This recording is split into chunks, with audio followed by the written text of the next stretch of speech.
Okay, praise the Lord. We'll start with a small prayer about the session. In the name of the Father, and of the Son, and of the Holy Spirit. Amen. Thank you, Abba Father. Thank you, Jesus. Thank you, Holy Spirit, for this wonderful day. Thank you, Lord, for giving us an opportunity to join in Zoom, YouTube, and Facebook to hear your word, Lord. Lord, we thank you for whatever things you have done in the cross for all our negatives and sins, everything. Thank you, Lord, you died for us in the cross. Thank you, Lord, you poured out the agape love to us. Thank you, Lord, with that love we can able to conquer everything in the world. Thank you, Lord, these days we are studying about how a person in the planet Earth had to have a steward mentality, a stewardship attitude, but not a consuming attitude. Lord, thank you for revealing us the truths from the Word of God, that is the written Word of God, your Word, Bible. Thank you, Lord, we understand all the evil things which is operated in the past, unknowingly or knowingly we allowed it as we chose it to enter into our life. Lord, now we know that only through the spiritual word, your Word of God, we can able to fight those battles in the spiritual world.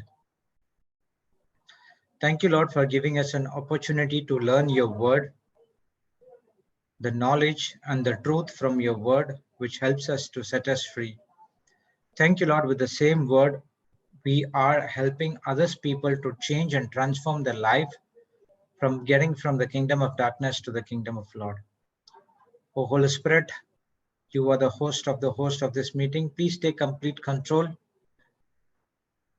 Use our vocal cords to speak what God and Jesus Christ are about to speak through the word. Makes this teaching absolutely simple so that each one can understand in a simple way the practical examples and testimonies and miracles. We thank you for everything you have provided for us. Without you, Holy Spirit, we will not do anything in this planet Earth. We thank you and we praise you in the glorious name of Jesus. Amen, amen, amen. Praise the Lord. Good morning, brothers and sisters. Welcome back to the Global Revival Healing School. Yesterday we had a children's retreat and it went amazingly good. And every day by day they are improving. And we are so amazed that they are learning these things in the smaller age, which we haven't got a chance. Thanks for all the parents who make your children to attend these retreats, because it's really a life-changing one for the children in the such a small age. Praise God. Those who missed can get into the YouTube and you can watch it over there. Praise the Lord. So we go back to our teaching. Last Friday we had again Brother Sudhir was teaching about imagination. So we will see what brother had taught us.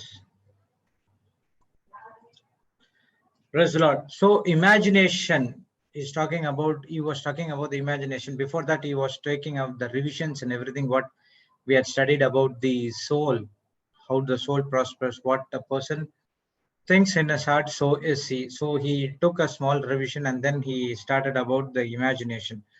So imagination is a consumption and is one of the superior weapon in the kingdom of God.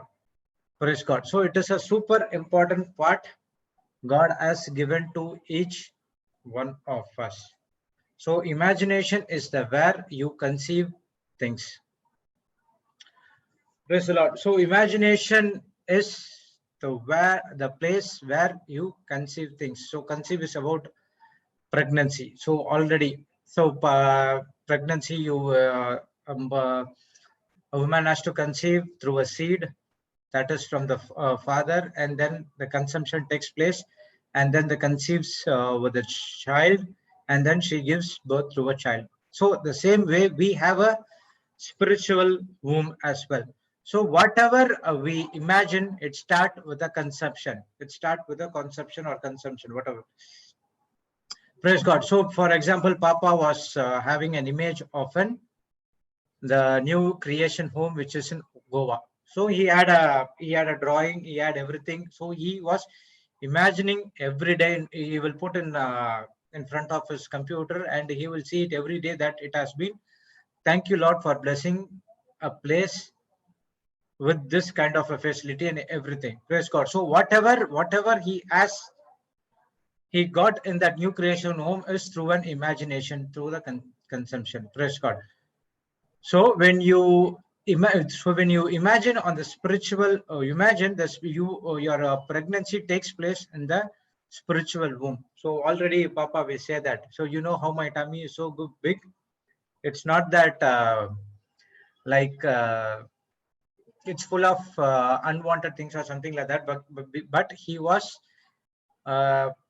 conceived by the, now what is he was imagining about the things which is in Africa. So now he is conceived with the mission Africa. Praise God. So that is the reason he says that my tummy is full. So it's like a big. Praise God. So if you want anything, you have to imagine. Praise God. So you need to have to conceive that things in your spiritual womb. If you want a child, the first thing you must do, conceive it. There is an action required. So you have to believe and you have to already give thanks for the imagination what you had. We can't just pray and expect it to happen. So only prayers will not happen. Then next is when you believe that, you have to put into action. God plays his part and we must also play our part. So whatever things has been done in this planet Earth has been manifested in the spiritual realm through grace. So there is one part as God has been completed. The next part is the faith. We have to receive it. In Ephesians 2:8 we saw that by grace we are saved by faith. So if we have salvation, or if you want to save, there are two things. One is grace and the next one is grace. Next one is faith. Grace is what Jesus did for us in the cross, and faith is how we are going to believe it and get it in this natural world. Praise God. So God has given us a spiritual womb Our imagination is where we conceive things. Praise God. So, in the spiritual womb, you have to conceive good things according to the will of God. Praise God. So, there are some other people who have an imagination of some wrong things, which you know where that wrong things comes from, and it is obviously the end result is going to be a destruction, or he loses his life. So we saw the examples of how the spirit of Mammon operated in Judas as well as in King Saul lives as well. So they both ended their life. So the imagination, if it is wrong, and initially it will be gives pleasure. So the end result is uttermost failure. It will cost your life as well. But when you conceive with the good things, which is prophetic to the kingdom of God, it will delay, because always Satan comes and attacks you and get those dreams, imagination away from your mind. But you need to focus on God is the only supplier, and God is the only person. He has the top priority. So it takes some time, but the end result is always supernatural, and you have whatever things you desire, it will come to pass. Praise God. So the example of the imagination is ability to see something in your heart that you cannot see with your physical eyes. Praise God. Ability to see something in your heart that you cannot see in your physical eyes. Praise God. So whatever you imagine, whatever you get, or the news you get, immediately you go imagine and you have a picture about yourself. For example, if you want to build a house, okay, God has given a provision to build a house. So what you imagine immediately, how the house should be, how the gate should be like this. It should be a two-story building, or it is an apartment. Okay, if it is a individual house, the room should be like this, the hall should be like this, the staircase should be like this. So you'll have an imagination, you'll picture that imagination in your mind, and then you say this imagination to the builder. Praise God. This is what it should be. This is what it should be. So you list all the points which you have in your mind with a picture, and what happens? The builder gets a blueprint of that and tells you. So this is what your house will look. Praise God. So you first, if you imagine, you have the picture in your mind.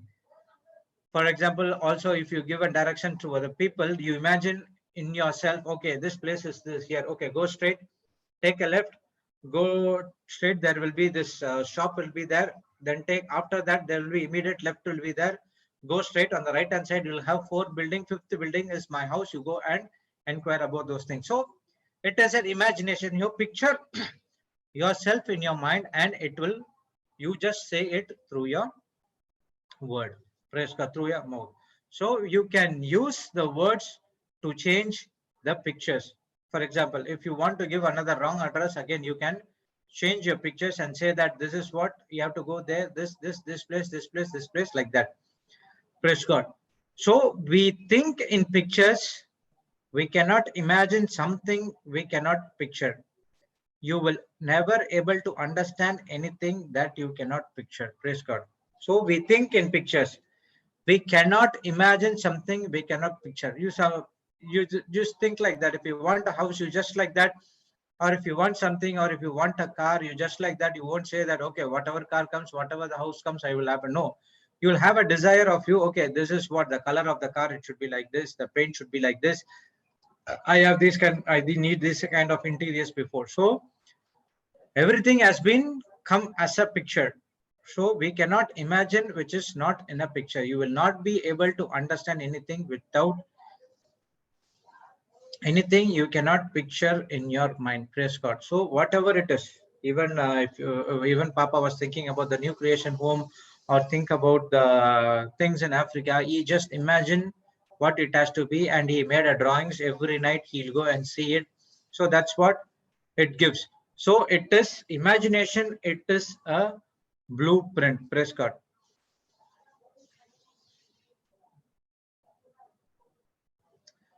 So imagination, it is one of the most important tool, or it is a weapon in the kingdom of God. So how you are using that imagination is your choice. Again, God has given the choice to you, whether you want to imagine according to the kingdom of God, for the always for the kingdom profit, or you are going to imagine on the wrong things, which is on the wrong side. Even in this current world, in this current scenario, there are a lot of wrong things which you can see in the TV, in the internet. Everything is there. Even if you allow those things to imagine yourself, the picture yourself, that will be inside your heart. So always imagine what you are, what you want according to the word of God. It's always profits to the kingdom of God.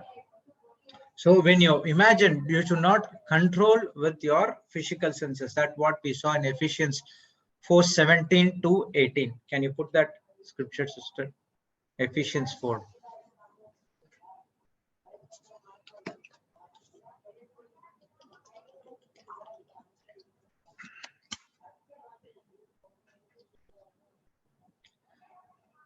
This I say, therefore, and testify the Lord, that you should no longer walk as the rest of the Gentiles walk, in the futility of their mind.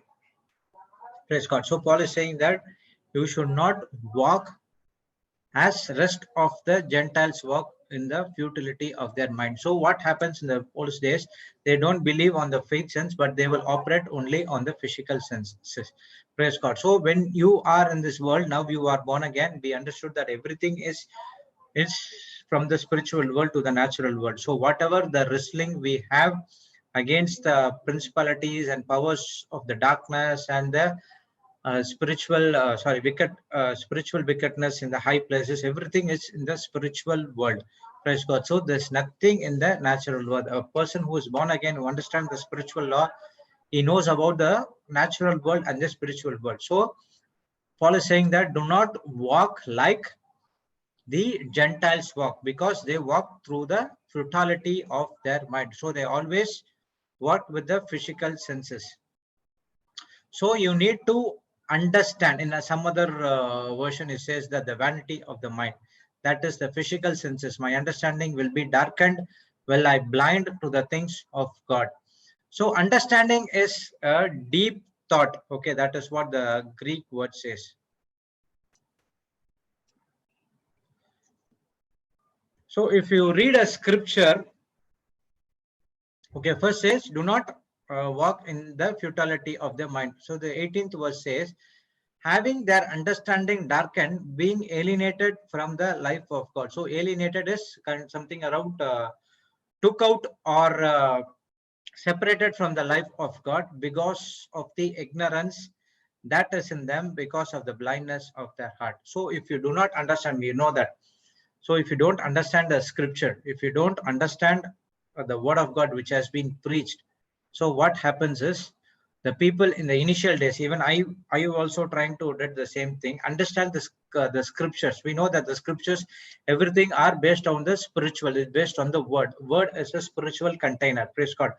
So everything which is in the word of God, those word of God has to use us to fight and against all the kingdom of darkness in the spiritual world. So with the word of God, you cannot fight those things in the natural world. So immediately, even I was trying to understand the same thing on the scripture using the physical senses. I try to understand everything through our mind, through my mind. So what happens is, so if you try to understand those things with your mind, you will be alienated from the God, that is the life of God. You will be get out, or you'll be separated from the life of God, and then you will be blinded to all things. We learned that in Luke 4:18 and 19, spiritual blindness. You don't know, understand what is God is saying something. Praise God. So that's what Paul is here. Paul telling us, don't, if we do like that, we are like a Gentiles using the mind and the physical senses to understand the word of God. Instead, what you have to do is get into the faith, meditate the word of God. Praise God. So if you want the word or the imagination to come to pass, you have to meditate on it. How Papa did for the mission in Africa, as well as for the mission in Go, or the new creation life. So he was meditating on it day and night. Meditation is a kind of an imagination, brings the picture. You believe that it has come to pass, and then you are believing in such a way that it has been already done. Praise God. So you need to thank for God that it has been already given. So meditation will bring imagination. Gaining understanding is very important. If you think you are sick, you are sick. What a man thinks in his heart, so is he. So meditation brings you imagination and understanding. Gaining understanding about the scripture is important. So if a person thinks in his heart that if he is sick, then he will be sick. But instead, if he imagines in such a way that he was walking as a youth, he doesn't have any problems in our body. Everything has been all right. Everything has been nailed on the cross. I am perfectly and completely healed. Then he will be out of the sickness immediately when he focuses from the physical to the spiritual. Praise God. So what I focus on, it will magnify. I can reproduce what I can imagine. Meditation is closely related to the word that is medicine, to think in such a way that we become healthy. Praise God. So whatever you think, whatever you focus on, it get magnified. So if you focus on wrong things, always focusing on the wrong things, it will get magnified. If you focus on the correct things, or from the word of God, the word of God gets magnified in your life. Praise God. So we are created in the likeness and image of God. So we have an ability that we can reproduce what I can imagine.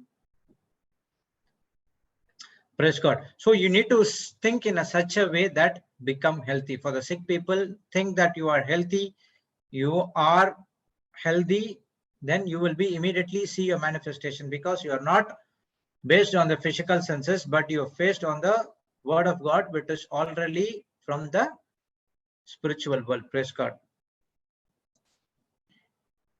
So we saw that in Luke 2:19, how Mother Mary pondered in her heart. Can you put that scripture, sister? Luke 2:19.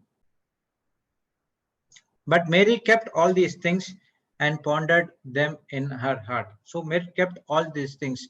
What things? About the visitation of the angel Gabriel, and give the word of God to him, that to her, that she will be conceived by the power of the Holy Spirit, and he will be the King of Kings. He will name it as Jesus. So everything has been given in a word format. It has been given in a word. So that is the thing. She got conceived by the thing, that is the word of God, the spiritual container. So Jesus conceived by the incorruptible word, from the word of God, from the Holy Spirit. Praise God. So if you think about Mary's situation at that time, after if some of the women receive this kind of an things from the angel to you, praise God. Okay, think about the people who are unmarried in this participants, or whatever that. In suddenly the angel Gabriel comes and says that you will be conceived by the power of the Holy Spirit. So you are fully imagined, you are fully in the word of God, you kept on the God as a top priority. So you are making God as a top most focus, you are in the word of God. Immediately what you will get pondered in your heart, praise God, you will get some negative things, that is which is from the kingdom of darkness, and you will get also positive things. And is the word is, this word is from angel Gabriel, and we need to take care of it. And then you will think about how this will going to happen, or how can I make these things happen. So if you ask these kind of questions, what will happen? But Mary didn't ask. He asked only one question, that how this will happen. So everything has been the angel gave a testimony about his cousin Elizabeth, how she got pregnant in the old age. Praise God. So she asked only one question. After that, she never thought about the asking questions, but he was pondering about the word of God, that that will come to pass. Praise God. So Mary received the seed and meditated upon it. So how many people are receiving the seed every day?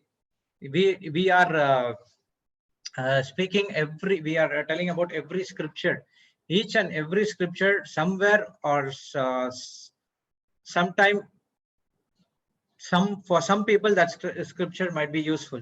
Praise God. So how we are pondering on it, how we are meditating the seed. If you don't understand that, it's like the Satan comes and takes the seed out of you. Praise God. So when we dream with God, we become his masterpiece. We need to take the word of God until we see in our heart, make a picture of it, and see ourselves healed. You don't give birth the same day you are conceived. It takes times to grow and develop like a baby in the womb. Seeing things, okay, let's see this one. So when we dream with God, we become his masterpiece. So whatever scripture, what has been, we are taking the promises which has been given, immediately there will be one scripture will be useful for one person in that particular area. You will be weak. So take that scripture, ponder it, meditate that incorruptible seed again and again. Then you dream with God. Then you will become the masterpiece. Then everything what God's wants you to do in this planet Earth he will give you instructions what you have to do. Praise God. So take the word of God. We need to take the word of God until we see in our heart and make a picture out of it. If we see ourselves healed, praise God. So when get a scripture, get a promises, meditate it, make imagination that how you will come. For example, if a person who is sick, think that he is already healed, how he was 5 or 6 years before, he might be walking here and there, doing all the things. Imagine that in your mind. Imagine that if a person who doesn't, who had job before and now doesn't have a job, some financial crisis is there. Instead of pondering on the negative things, ponder on the positive things. How you are got the job, how you are working. Think like that. So it's like when you conceive it, it's like that you will not get your manifestation the immediate next day. It will take some time. It's like a farmer plants the seed inside the garden under the soil. He has to water it, he has to grow, he has to put the pesticides, everything has to be taken care, and one point of time he will see the harvest. So the same way, when we meditated on the seed, we have to water it. We need to put all the pesticides, everything from the word of God, which is helps that seed to grow. In the natural things, you have to give pesticides to stop it from the various kinds of insects and viruses. So in the spiritual world, you have the word of God as the medicine. You have to take it that so that you cannot attacked by the all evil things. Praise God. Seeing things in the unseen spiritual realm by faith is what you should get us excited. Praise God. So whenever you see, meditate the scripture on the word of God, immediately you have to imagine yourself in the spiritual realm, spiritual world, and you have to give thanks and you have to be excited and you have to operate in joy, because you see that everything has been manifested in the spiritual realm. So if you give thanks and rejoice always, then it will come to pass, not when it is actually manifested. So if you see the second one, when you're giving joy, when you see that manifest, when you everything has happened, then giving joy is something different. And when you don't see the manifestation but giving praise, thanks, and always be joyful, is that you are operating on the Abraham faith. It is not you are operating on the Thomas faith. It will never come to pass because you're based on the physical senses. So the word says, so it is going to happen. So I should get excited now and not when actually happens. Living in fear, anxiety, and stress brings deadly disease. If I'm not going from a picture in my mind, it is going to continue. Praise God. So the word says it is going to happen. The God promises us, you have been already healed. I shall supply all your needs according to your riches and glory by Christ Jesus. Praise God. So it's another say that believe and you receive it. Praise God. So the word of God says it's everything has been done and it has been will come to pass. So you have to be almost excited. You have to be very much excited, and you have to praise and thanksgiving for whatever you ask, that you have received it. Praise God. So living in fear and anxiety and stress brings deadly things in your life, because you're operating in a evil spirit. Praise God. So we saw that the imagination in Genesis 11, 6 to 7. Can you put that scripture, sister? So we already seen that. And the Lord said, behold, people is one, and they have all language, and this they began to do, and now nothing will be restrained from them which they have imagined to do. Go to, let us go down, and there confound their language, that they may not understand one other speech. So if you read that entire verse, you will know that why they are imagined, because their plan is God's plan is different. What they're doing is different. Praise God. So they're trying to build the Tower of Babel so that it could be reach the heaven. So in the verse 6 says that the people is one, and they have all one language, and they began to do, and now nothing will be restrained from them which they have imagined. So when you imagine, nothing can be stop you. Praise God. So you can see that now the power of imagination. God is saying, if they are one, nothing will be restrained in what they want to do. So imagination is one of the powerful tool. Praise God. So to get into the kingdom of God. As the same way, if it is worked on the wrong thing, it is obviously goes for that particular person's own destruction of life. Praise God. So when someone takes imagination in the wrong direction, things can get blown up, like you people see that suicide bombers, etc., those kind of things. Praise God. So they always end up their life. So we have a capacity to turn gifts to abuses, destruction as the result. Praise God. So you have ability, you have the capacity to change gift to abuses, blessings to curses. So if you have the capacity to do this, you are calling destruction as a result to your own life. Praise God. So God is very purposeful and intentional God. We are fearfully and wonderfully created. That is in Psalms 139:14, we can see that. We are in this planet Earth placed with a purpose. So let us imagine to achieve this purpose. So God is a very purposeful person and intentional God. He has everything in this planet Earth has an everything is in this planet Earth is intentionally created by God. So if He creates some things, there should be something coming out of it. Praise God. So the same way we are placed in this planet Earth, and each and every one has a purpose. Praise God. So get into a relationship, understand about the purpose, and imagine yourself fulfilling that purpose. Then God will give you instructions. So call things which is not there in the world. Praise God. So call things which are not seen. Always concentrate on the things unseen to the things seen. Praise God. So we'll see in Romans. Can you put that Romans 8:24 to 25? So how this imagination works? Through the hope. Praise God. So Romans 8:24 to 25 says, for we are saved in this hope, but hope that is seen, it is not hope. For why does one still hope for what he sees? But if we hope for what we do not see, we eagerly wait for it with perseverance. So Paul says, okay, listen carefully. We are saved in this hope. So we know that faith will not operate without hope. But hope is that is seen is not hope.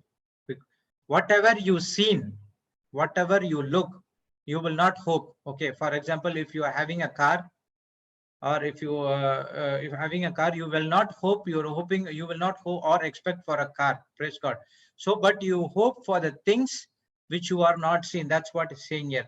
Hope that is seen is not a hope. Whatever you seeing and expecting, that it is not a hope, because one still hope for what he sees. But next line it says, but if we hope for what we do not see, which is yet to get manifested, it's in the spiritual realm. It is in the spiritual world. For the person who is in the rented house, he looks out for the spiritual world for a own house, own house. Praise God. So that is hope. So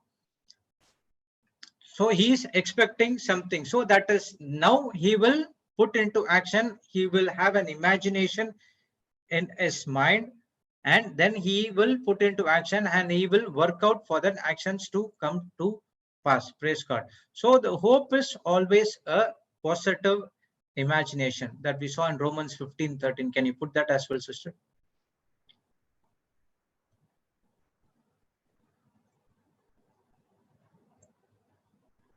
Now may the God of hope fill you with all joy and peace in believing, that you may abound in hope by the power of the Holy Spirit. The God of hope will fill you with all joy and peace in believing that you abound in hope by the power of the Holy Spirit. So whatever you think, whatever you hope, everything will be brought back by the power of the Holy Spirit. The Holy Spirit work is to change the raw materials into a finished product. When your prayer is backed up with the word of God, immediately the Holy Spirit would get into action. It gets things from the raw materials to the finished product. So think of things that you have not manifested and be happy about it. See, getting the right perspective. So think of the things that you have not manifested and be happy about it. See, whatever things you are expected, see in the spiritual world, see that has already been come to pass, and always say thanks, even thank you Lord, I have received it. When you do that, you are filled with joy. Praise God. So you don't have to get the joy when it is manifested. See it now. When I expecting something, okay, my thing is I want to preach the word of God. I want to reach out to people. So now I see in the spiritual world that I have seen that I have an imagination creating that I am preaching somewhere else, or I'm reaching to the people, or I'm helping whatever it is according to the plan of Jesus, plan of God. So I imagine every night I go and imagine that I'm speaking to so much of people. I'm healing those much of people. I'm counseling those much of people. So when I think on that, I get joy, and I always thank God that everything has been come to pass. I already got the gift of preaching and everything is there. Praise God. Now I have to operate, enjoy, and thank and see it now in the spiritual world, that immediately it will come in the natural world. And hope is not present tense, ability to see something that is not reality right now. Unfortunately, most believers don't think that hope is an important. So many of the people doesn't know. Okay, they will know. Without hope, they say that the faith will come to pass. Praise God. But faith will not function without hope. And hope is not a present tense. It is an ability to see something that is not a reality. So without hope, the faith will not work. At the same time, if you rely only on hope, it will also not come. Praise God. So Hebrews 11:1 say, faith is a substance of things hoped for. Substance. So faith gives a substance of things that we haven't imagined. So if I have not imagined based on the word of God, that is the promises, the faith cannot bring it to pass. Hope is an open-ended, not tied to anything. So if we know that faith is a substance of the things hoped for. Now faith is a substance of the things hoped for. So you have to hoping for some things that it has not is been tied with the scripture. The faith will bring those things come to pass. Hope, faith without hope will not work. And if a person relies only on hope, it will also not work. So hope is an open-ended. Faith is always tied to a promise of God. When we tie something, God told us what we hope for. Now our hope is no longer open-ended. So the open-ended hope now has been tied with the word of God. Now we have a faith and giving thanks to God that we have been received it. So now that imagination, what you had a picture in your mind, it is not open-ended. So now hope is connected to something what as God has promised, and it becomes faith in God promises, and it will come to pass. Praise God. So we should have confidence that God will bring it to pass. So we learned that 1 John 5:14 and 15 about the confidence. Praise God. So hope, imagination, it gives the blueprint of the faith.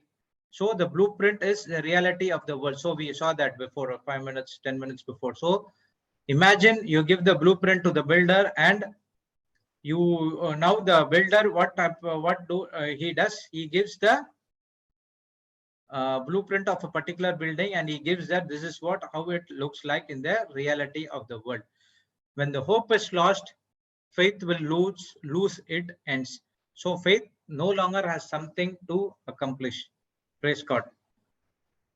Let hope come alive, be expectant, and never desperate. So let your hopeful situation do not go hopeless. So we are already seen that many of the people, the hopeless condition, hopeless situation. In those areas, when you hope that God, according to the God promises, when you hope that everything has been come to pass and not already made, then hope will turn into a faith, and then you will see your manifestation. So let your hope come alive, be expectant, and never desperate about those things. Know your relationship with God. Praise God. So there is a difference between the worldly hope and the Bible hope. Worldly hope always says, I wish I get it. I wish I have a race, but I'm sure that I won't get it. There are people say after the appraisal things and everything, they will say, I did it right. I would expect that this much of price I would get, but I'm not sure that I will get it because this is what happened. Because they are confessing through their mouth that they are not. The hopeful situation goes for the hopeless situation.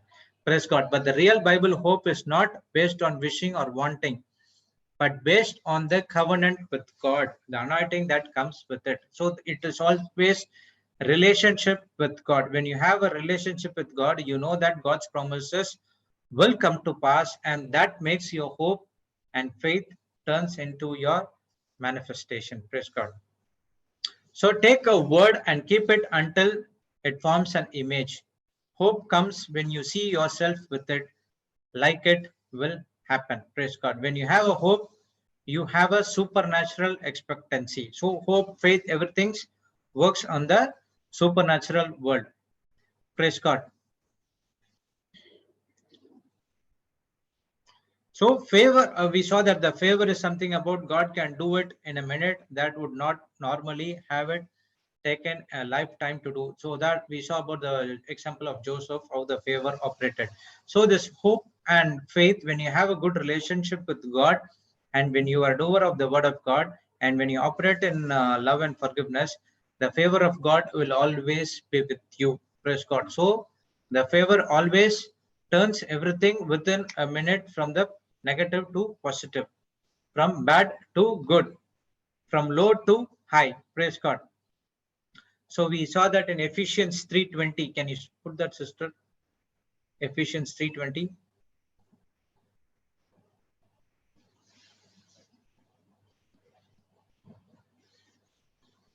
Now to him who is able to do exceedingly abundantly above all that we ask or think, according to the power that works in us. Praise God.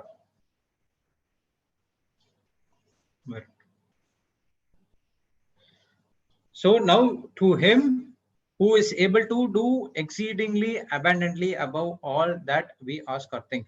So whatever you ask or think, God gives exceedingly abundantly above all what we think of, because God always wants you to prosper in each and every area of life.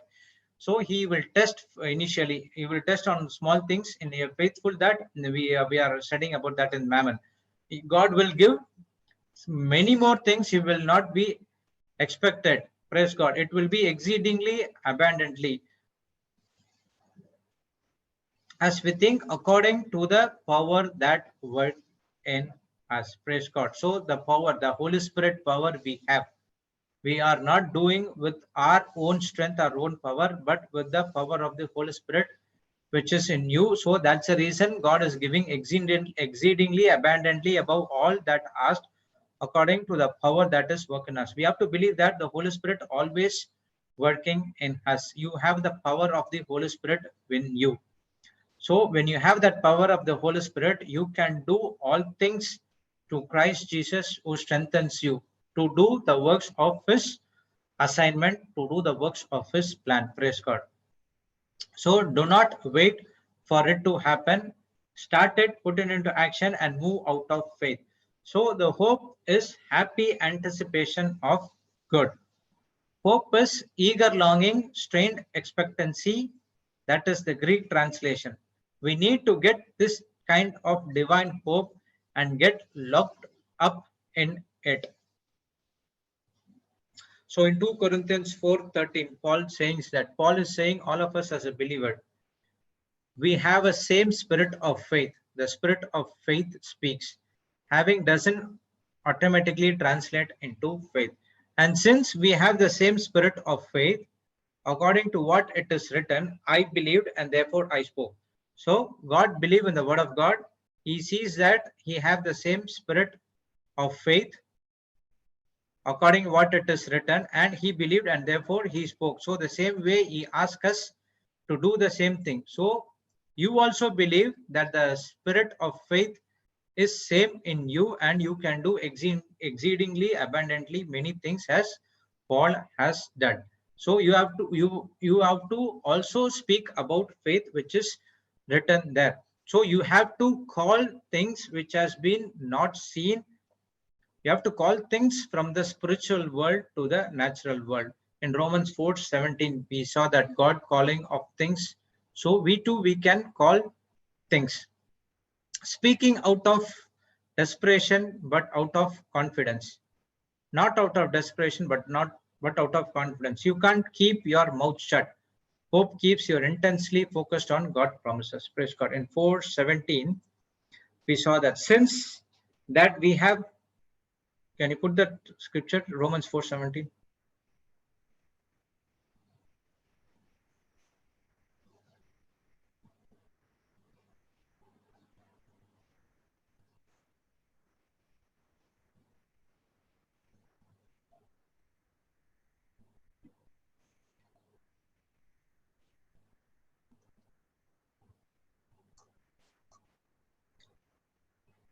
As it is written, I have made you father of many nations. He is a father in the sight of God in whom he believed.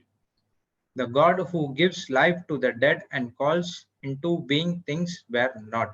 So we are also made in the likeness and image of God. When God created this planet Earth, he called everything which were not seen.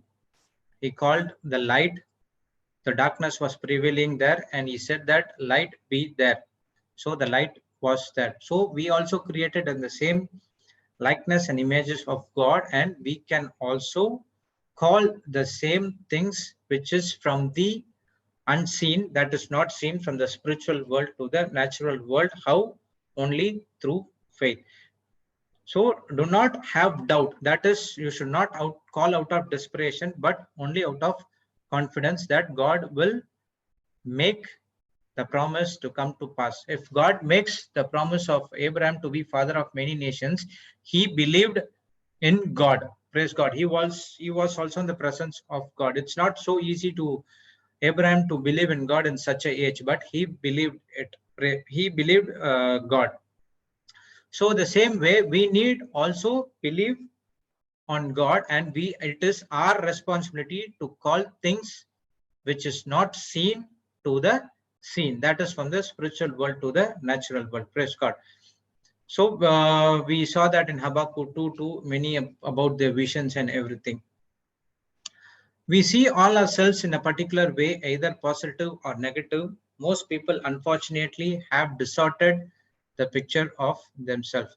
because they didn't understand the spiritual law. Even most of the Christians, they didn't understand the spiritual law. They don't know how it works, but they always pray, pray, pray, pray, but they won't see the manifestation because they are not operating in a system.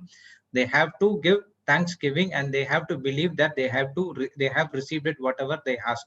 But this is what happens. Though because of they didn't understand the system, they got distorted and they picture themselves that okay, this is what God's will for us. Immediately the Satan comes and tortures them. Praise God that this is the God will. God will not supply anything what you asked. When the word tells you who are you in Christ, that image us has to change. I need to dwell on these things, picture it on our imagination. We need to get it to our subconscious mind. It comes from spending time with our Father, having a relationship with Him. So the word tells you, you are who you are in Christ. So that image has to change. That transformation has to be come to you. Praise God. For that, what you have to do is you need to dwell on these things. Picture your imagination. Okay, the God wants me to be like Him. So picture that imagination in your mind. We need to get that things in the subconscious mind, and it comes spending time with our Father. It's always a relationship with Him, the relationship, a friendly relationship with Him. Praise God. So what is the joy of a parent? Spending a time with their children. Our Heavenly Father loves to do what with that with us. Praise God. So it is a relationship how a father son has in the earthly way. Praise God. A relationship between the parents and the children.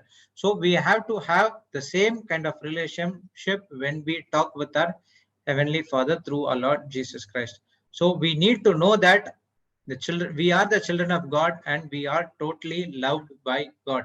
Satan will come and already gives wrong things that you are not the children of God and you are not totally loved by God. Praise God. So if a person doesn't understand about the spiritual things, he cannot able to imagine these things.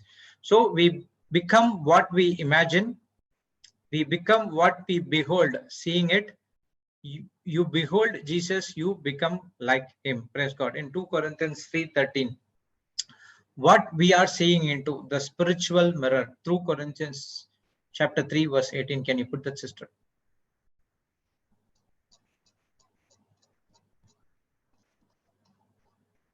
But we all with unveiled face, beholding as a mirror of the glory of the Lord.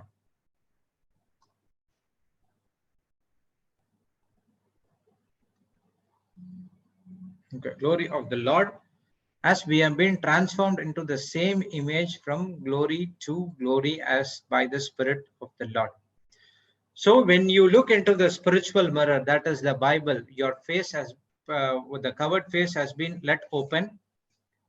Praise God. So what you see, the glory of God. So when you see that glory of God again and again, what will happen? You are being transformed into the same image and you are going into the glory to glory. Step by step, you are increasing your stature with the help of the Holy Spirit, that is the Spirit of the Lord. So Paul is comparing the glory that is revealed here is the glory here where with the unveiled faces, we are beholding the glory of God with no distancing. In the Old Testament, we see that the Moses go to have a relationship with God and he comes and gives the instruction to the people of Israelites, he will cover his face. Praise God. But that is in the Old Testament. But the New Testament, those faces has been opened and you can see the spiritual mirror about the glory of God. And then when you see it again and again, that glory of God is transformed into you.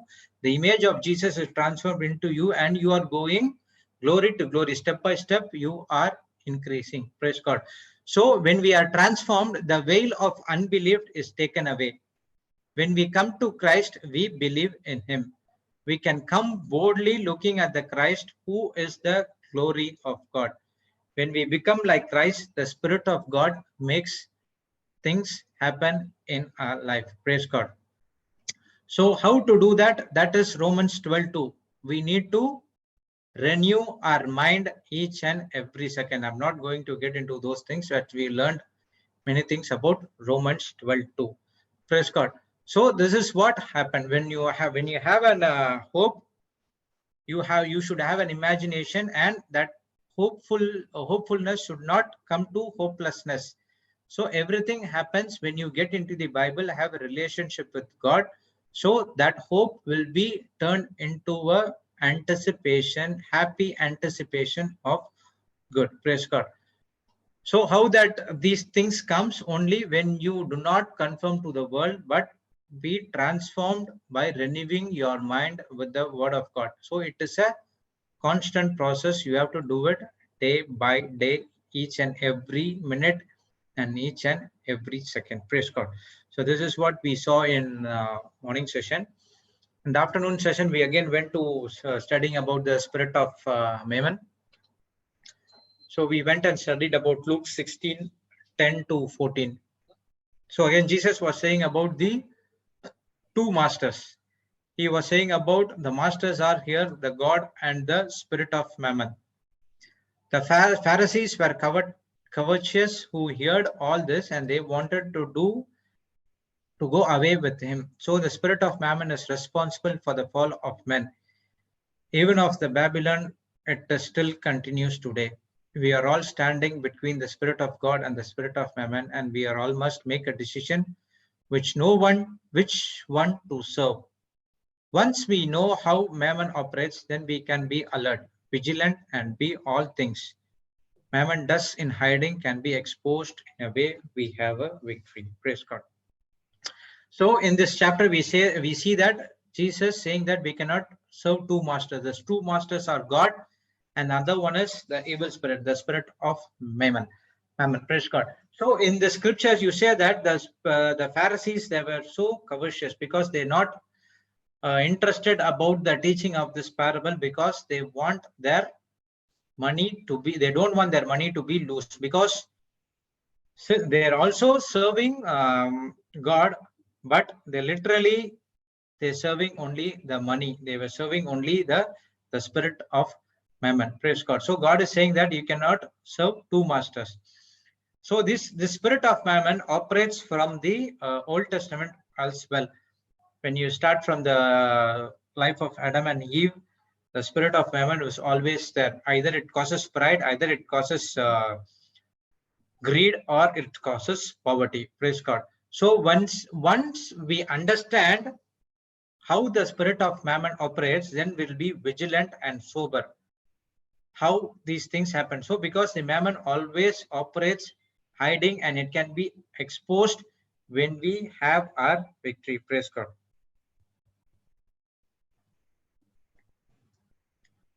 So we are standing between the spirit of God and the spirit of Mammon. So it is always the freedom of choice is between us, whether we're going to take spirit of God as a top priority, or God as a top priority or focus, or you're getting into the spirit of Mammon.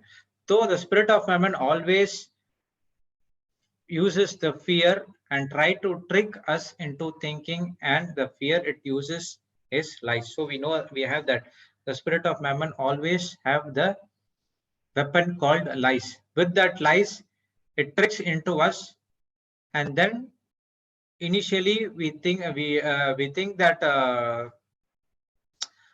we are moved into God-centeredness to the self-centeredness. When we move into the self-centeredness, and when we know that we fall into the trick, and obviously we have a worry about our future, and then the fear comes. So Mammon will use lies in such a way to make you feel that it is true.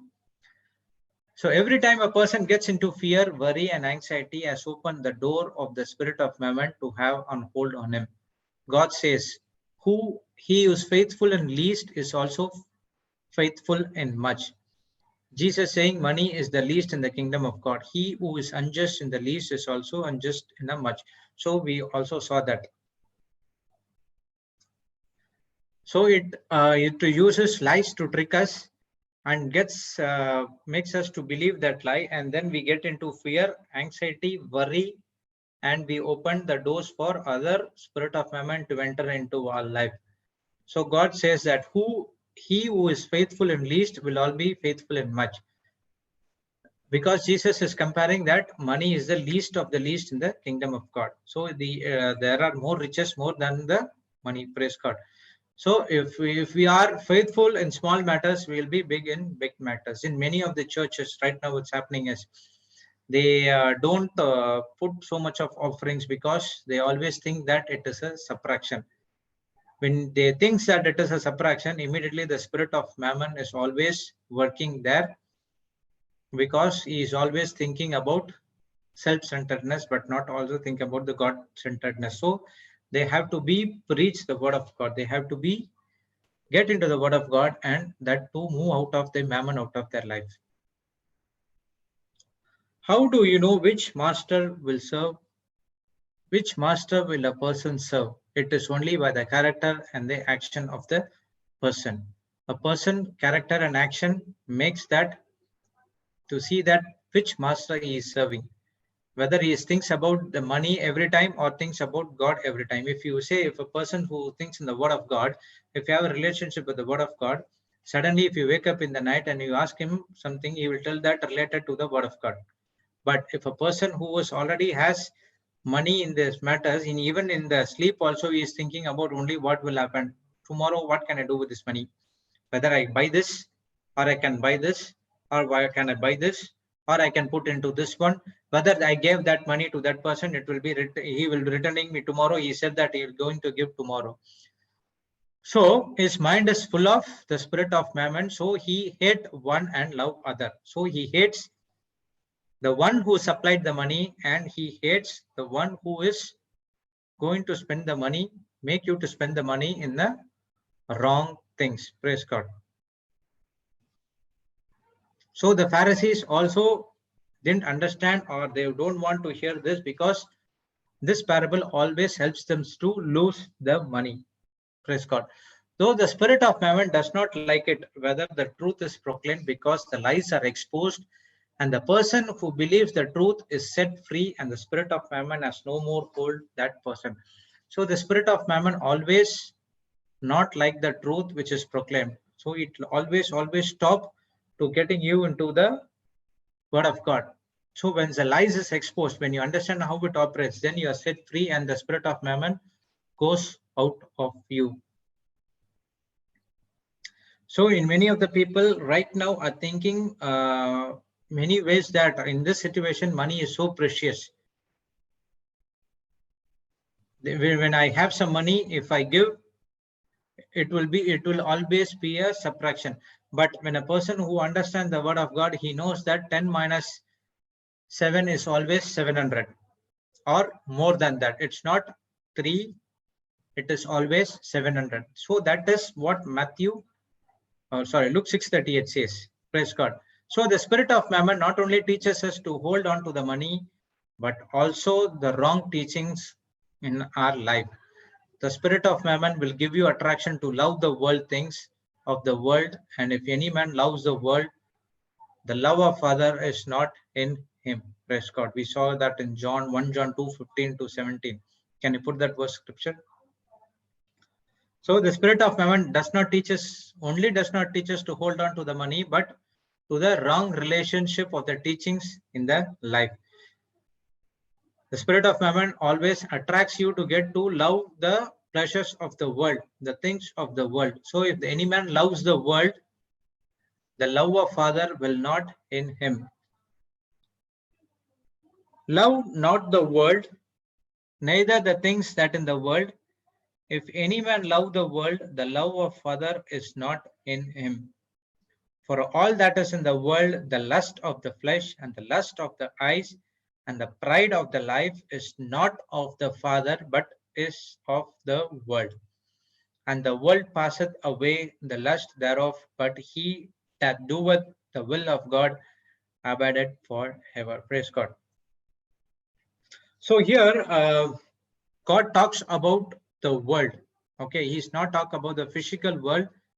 Initially, it was good, but down the line, what happens? The spirit of mammon took control of everything, and he changed the world system, how the world operates, the entertainment, the pleasures of the sin.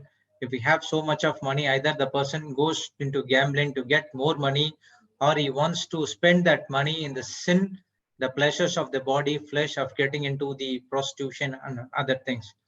So because the world wants you to have that kind of world set. So if you have the money, you are a top person. So everything has been up to the brim. So what are you going to do with that money? Obviously, the spirit of Mammon operates in him. He does not allow those things to give it to the other person who are needy, but it always helps him to waste the money against the sins and the pleasures of this world. So a person who is in the word of God, he has the word mindset. Here the person is not interested in what the world says. Praise God. Even if a person has a lot of money, he remembers that where I came to this top places, this because of God has given me this kind of wisdom. God has given me this kind of knowledge. So if I have this money in this level, and this is what God has given to me, so let me go and ask God that how I can spend the money so that I can bring light to the kingdom of darkness, so that I'll be light to the kingdom of darkness and pull people from the kingdom of darkness to the kingdom of God. Praise God. So the mindset is where you set your mind on something, whether it is your mind has been set in the word of God or your mind has been set to the worldly things. A person whose mind is not set, his mind can be wavering again and again. In the world system, the values, norms, they do not take into consideration. Hence, the standard of the world system and God system is very different. Praise God. So, a person who set his mind on something which is good, he has his mind full of that, or is something which is bad, he is going into the bad things. But if the mind is not set, he will be on wavering. Either he has to go this side or he has to go that side. Either he has to believe in faith or he has to have unbelief, unfaithful. Praise God. So if a person who has both the things, it's kind of his mind is wavering. Whether I can give, I cannot give. Whether I can give to the needy people or I can use it for me. So it is a kind of wavering. So that is a very dangerous, because he is also not giving to him to the kingdom of God. He also not spending to the kingdom of darkness, and he wants to keep it himself. Again, it is a kind of the spirit of poverty operating in his mind. Praise God. So the world system is different and God's system is different. It all operates in a different way, and it is always operate. Praise God. So we see about in those days that we do not hear about the word diverse. Praise God. When we about nowadays, we saw that the people are living together, and they are want to test before how the partners are there, whether they can go along or whether they cannot go along. So that things are happening. So if it is not being done, so they get into the divorce immediately. I've seen that many 6 months, 1 year, the people are getting divorce, living separately. Husband is living on his own way, wife is living on his own way. So there is no one to give them the correct counseling about how the word of God operates. So it is our responsibility and it is our work that you need to preach the gospel to them and bring them from the kingdom of darkness to the kingdom of God. So the world will always speak what majority of the people will speak, but in reality, the majority is not a matter. Only the truth about what God has spoken, his word matters. So the people will come and say, this is what the word says. Praise God, do it, do it, do it. It looks like a pleasure. Okay, you want to live a separate life, you go, you live a separate life. I will live a separate life. After one point of time, what will happen?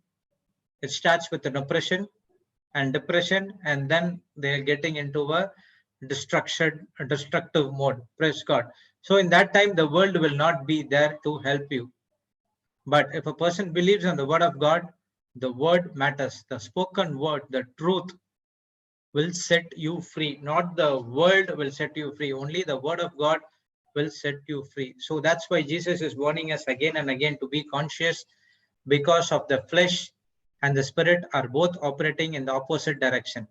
Both connects us in the opposite kingdom. When you operate in flesh, you are operating in the kingdom of darkness. If you operate in the spirit of God, you are operating in the kingdom of God, where you see your manifestations in your life. Praise God. So we see an example of how in Acts 5, 1 to 10, we saw that the Aeneas and his wife came to, I do not want to read the scripture, so came to Peter, and they submitted their whatever the land they have, they sold it, and they kept something for their own, and say about, not sure about what is the person. So see, for example, we'll take, okay, one fourth they kept it, and 3/4 they came and give it to Peter. Praise God. Even a wife also did the same thing. So now Peter never asked Ananias that go and sell your land and give the money to them for the mission, but it is their own will to sell their possessions and to give to the kingdom of God. Praise God. But their action is everything was good, but what they did is wrong. They told lies in the spirit of, in before the spirit of God. Praise God. So in those days, the spirit of God and the holiness was operating in high, and so in peak, so that if someone says against it, they might have lose their life as well. Praise God. So that's what.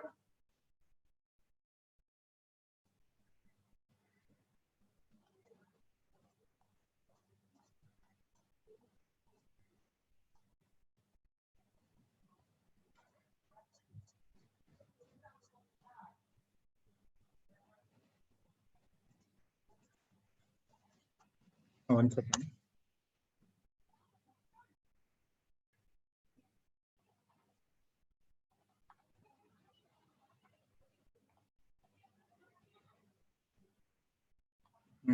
Where is that verse? Okay. So in the second it says, and kept back the part of price, his wife also being so privy to it, and brought a certain part and laid it in the apostles' feet. Praise the Lord. So we see here that Peter never asked Aeneas or his wife to bring back to sell the land and bring back the money, the possessions to the kingdom of God. But they brought it on their own will. And what happened is they get operated by the spirit of Mammon, and they kept 1/4 of it is for them their own use, and came and give it to the and he kept in the what is that word, apostles' feet. Okay, praise God. And brought a certain part, and it laid it at the apostles' feet. So immediately Peter was operating fully with the help of the Holy Spirit. He was fully in relationship with the Holy Spirit, and immediately he asked.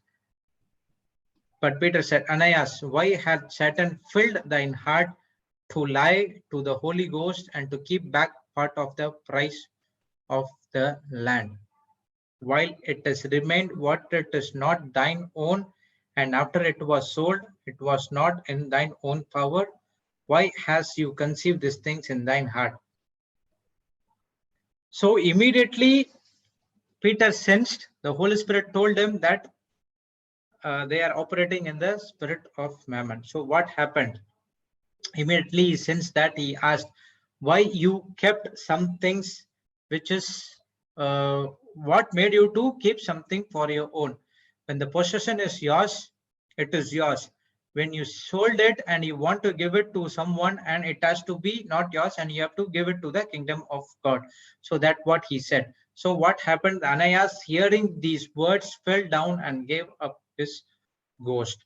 Praise God. And great fear came on all them that heard these things. Praise God. So it is, Peter never asked to sell the land and to give the possession to them, but it was their own wish. But there is a chance they would have been confessed that I'm really sorry. This is what I have done. Or else if they tell the truth, I have kept something here for my own things, and I want to give these things to the kingdom of God. So he would have been saved, but still he was operating in lie, and immediately the spirit of Mammon was operating in him. Then he left his spirit and he died there.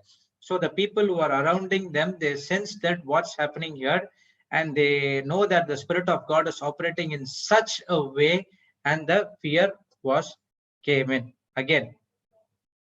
See what happened next. The young man arose and buried him. And it was about the space of 3 hours after, when his wife, not knowing what has done, if she would have been not, if she would have come to know that this has been happened, he would have been okay. He would have been given the entire thing. But what happened? See, then the no knowing what was done came in, and Peter answered to her, "Tell me whether you sold the land for so much." And he said, "Yes, for so much." Then Peter said unto her, "How is it that you have agreed together to tempt the Spirit of Lord? Behold, the feet of them which you have buried, the husband at the door, they shall carry out."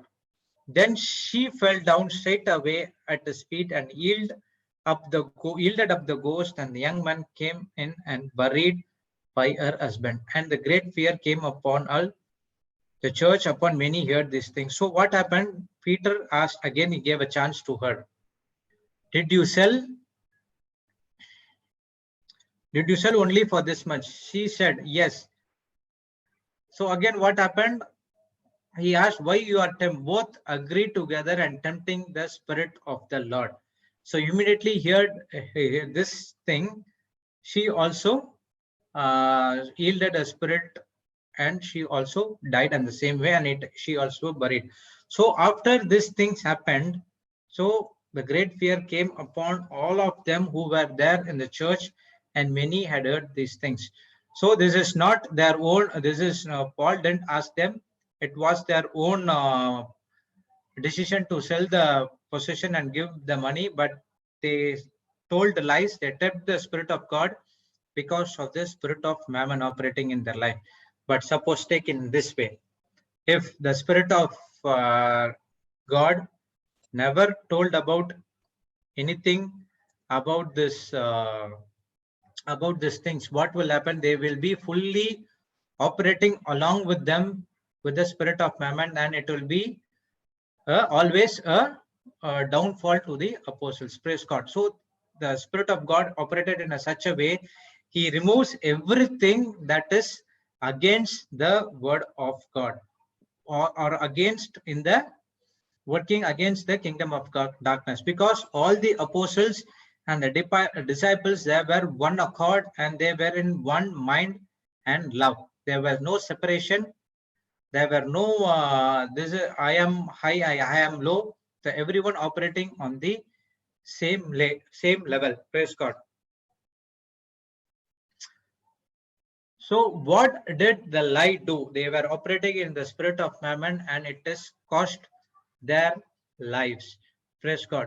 So even today, when we lie, we open the doors to the spirit of Mammon. So lies is always from the evil spirit. Praise God. It is dangerous to tell lies to the Spirit of God. But if you compare it to the holiness of those days, and we compare to that these days, when you compare that, it is not an 20 or 30%. Praise God. So check yourself if that same type of holiness operating in those time, if it is the same kind of the Spirit of God operating here, what would have been happen here? 3/4 of the world population would have been died. They would have been gone away, because everyone were telling lies about everything. Praise God. So, but they are spiritually dead, and they're walking in the natural world because of they're telling the lies, and allow the all other the spirit of Mammon to get into it, and they operating in the worldly things. So it is dangerous to tell lies to the Spirit of God. Nowadays, if you tell lies to the Spirit of God, you will not get nothing from the God, because He knows everything. Praise God. So whatever it is, when you have a relationship with God, please tell Him everything open-mindedly and open-heartedly to Him. You think that if you do something which is in the hiding, or you are doing something in the no one there, you see that no one is watching, but the Spirit of God is always watching, and you are a blessing blocker to those things. Praise God. So it was their decision to keep the money, but they told that they gave it to the church. When they kept some of the money out of themselves, death took place, because the spirit of Mammon motivated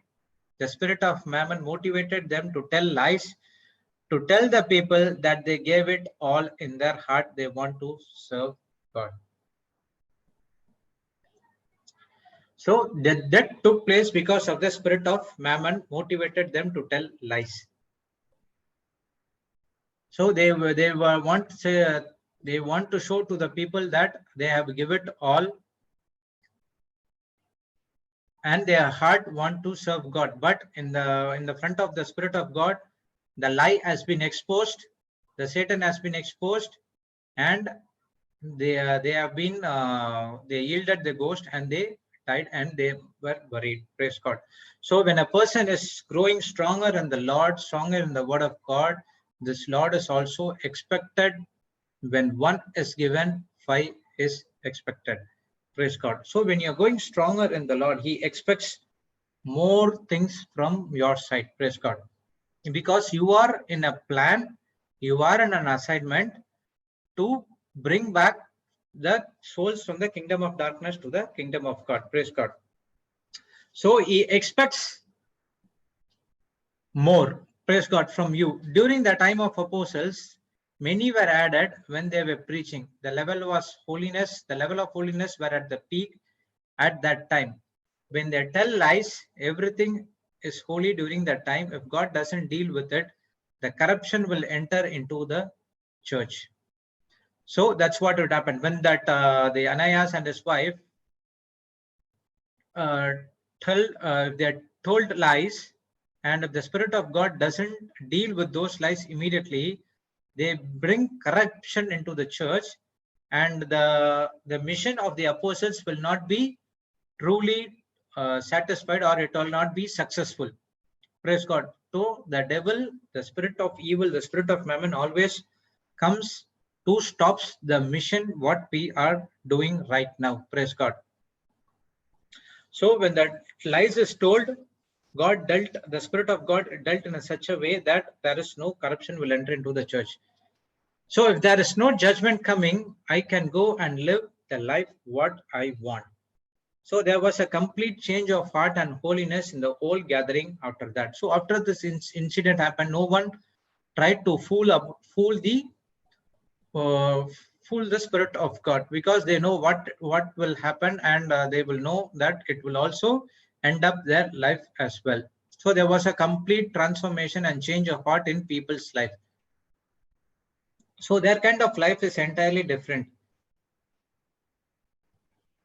Even when their wives were killed, they were ready to stand in faith. Praise God. So in the early church, we saw that the children's or wife are killed because of preaching the God, preaching Lord Jesus Christ, but still they're standing in faith that no matter whatever happens, we will be preaching the word of God. So God has given us the freedom to choose, but do we say Mammon? No. So the choice is ours, whether we are giving yes to the Spirit of God or no to the Spirit of Mammon. When our lives are corrupted with many things, those are the things that blocks our fellowship with God. The real love for Jesus is, you do what you want, but I will still follow Jesus. So whatever might be the situation, whatever happens, I will no say yes to the Spirit of Mammon, but I will keep Jesus as the top priority, God as a top focus in my life. No matter what will happen, I will not take my eyes from Him. That is the faith. So the person whose life is controlled by the Holy Spirit, the person's lives become extraordinary, supernatural and it cannot be ordinary. If a person's life is according to the word of God, his life is supernatural, extraordinary. We saw a lot of examples in the Bible, prophets. So everyone has been naturally provided. Everything has been provided by our Lord Jesus Christ. See the lives of disciples. Wherever they go, they didn't take anything, but still the need has been met. Everything has been provided to them. Praise God. So the spirit of Mammon starts with small things, and if it is not treated, it will affect the whole congregation. Holiness between God and Moses was at the peak, but God did not allow Moses to enter into the promised land. So the spirit of Mammon starts with small things.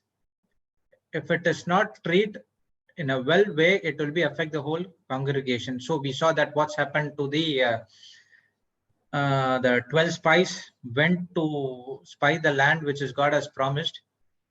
And because the spirit of Mammon operated in a small way, they have been blocked enter into the kingdom, enter into the land flowing with milk and honey. But it affects the whole congregation because of the evil report. So the holiness between God and Moses was at the peak, but God did not allow Moses to enter into the promised land. Why?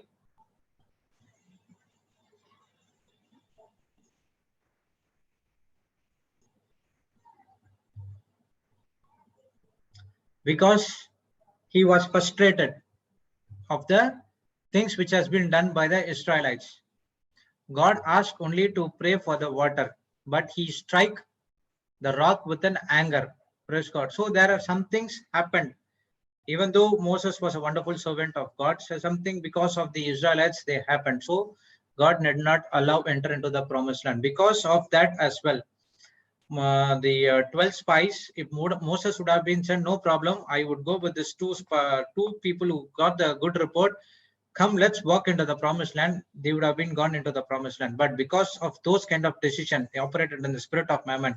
God did not allow those people to get into the promised land. So what happened after that? Only Caleb and Joshua, who was more than 80 years, along with the other people who were the children's, the daughters who's less than 20 years, entered into the promised land. Praise God.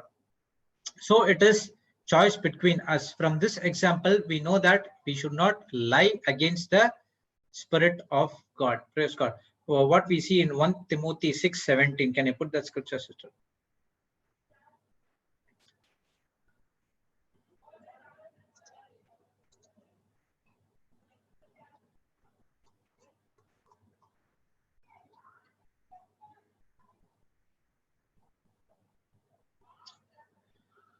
Charge them that are rich in this world, that they be not high-minded, not trust in the uncertain riches, but in the living God, who give us richly all things to enjoy.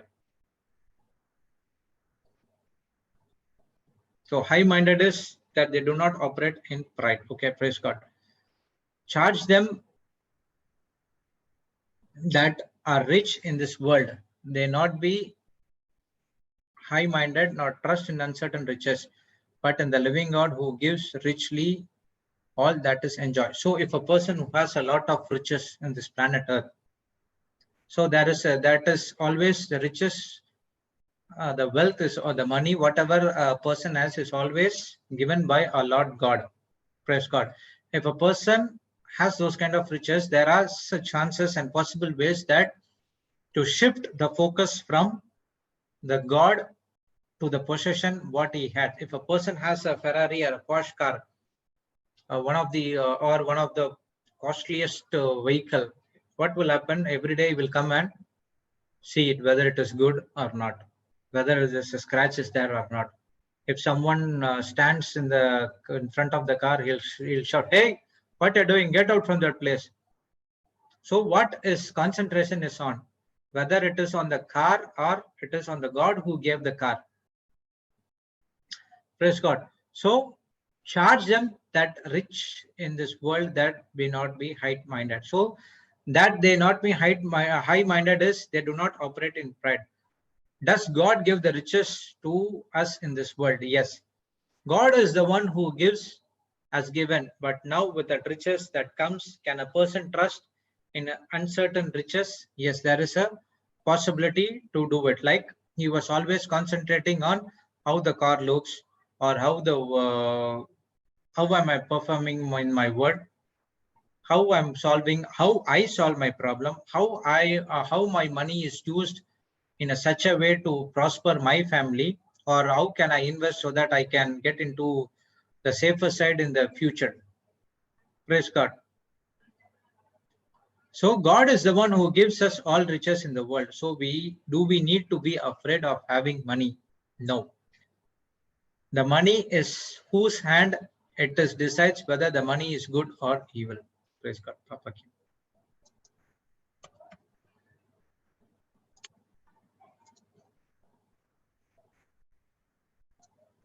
Good morning, Papa. Good morning. Praise the Lord. God. Wonderful revision. Praise God. Thank you. Thank you, Jesus. Shall we begin today? Yes, Papa. Yes, you can. Thank you, Lord. Heavenly Father, we thank you as you take us through this whole week in financial stewardship, financial management. Teach us, O Lord, through your word, the truths that will help us to live a life with you and not be connected to the spirit of Mammon. Thank you for teaching us how the spirit of Mammon destroys our life and takes us away from the very plan and purpose that you have for our life. Thank you and praise you for teaching us these truths. As we open up our hearts, O Lord, speak to us your word. We need your help, Holy Spirit. Speak to each one of us and deliver us from all the lies of the devil. Let there be corrections in our life so that we are no longer governed by the spirit of Mammon, but the spirit of the Lord. We thank you, we praise you in the glorious and mighty name of Jesus. Amen. Amen. Amen. Amen. Praise God. Praise the Lord. So, we see in our life that there is always an equation between trusting God and trusting finances. And that's why even though we are born again and we belong to God and we know that God loves us and God gave his all for us, yet we find a most challenging area in our life for us believers is money. And that's where the challenge begins, that we need to put our faith when it comes to money. Praise God. Praise God. Because we find it difficult in our life when money is concerned, because money represents our time, our energy, our life, our talents, our gifts. We use them all to earn money. And because of it, it is significant in the natural play realm that God, who loves us, who blesses us, he wants to check what is the importance that we put on money when it comes to relating to his kingdom. In other words, we can say that we trust God in all areas of our life. But until we learn to trust him with our financial resources, we will still continue to struggle financially. Praise God. Praise the Lord. And that's why the Bible actually talks about money.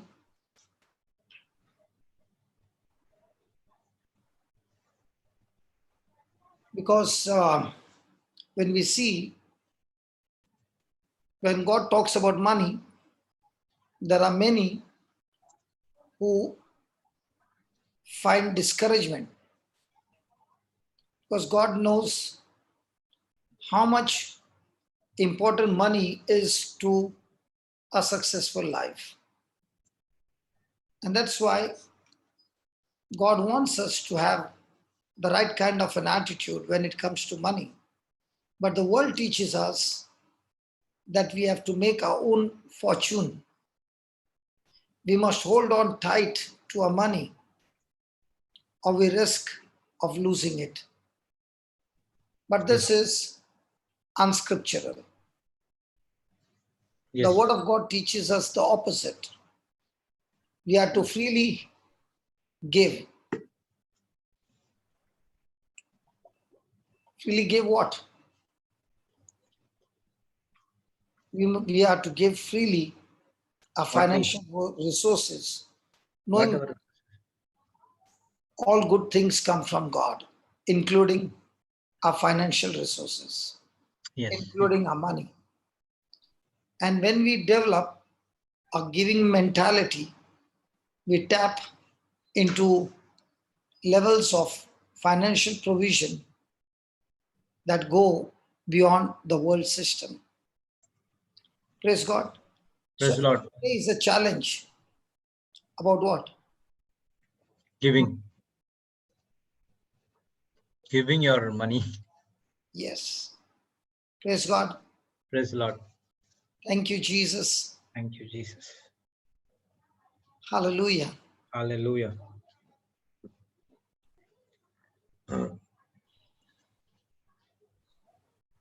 So money tends to become an issue in people's life because money begins to control people. Instead of we believing and trusting in God, we start trusting in money becomes our top priority instead of God becoming our top priority in our life. Thank you, Yes. Jesus. Thank you, Jesus.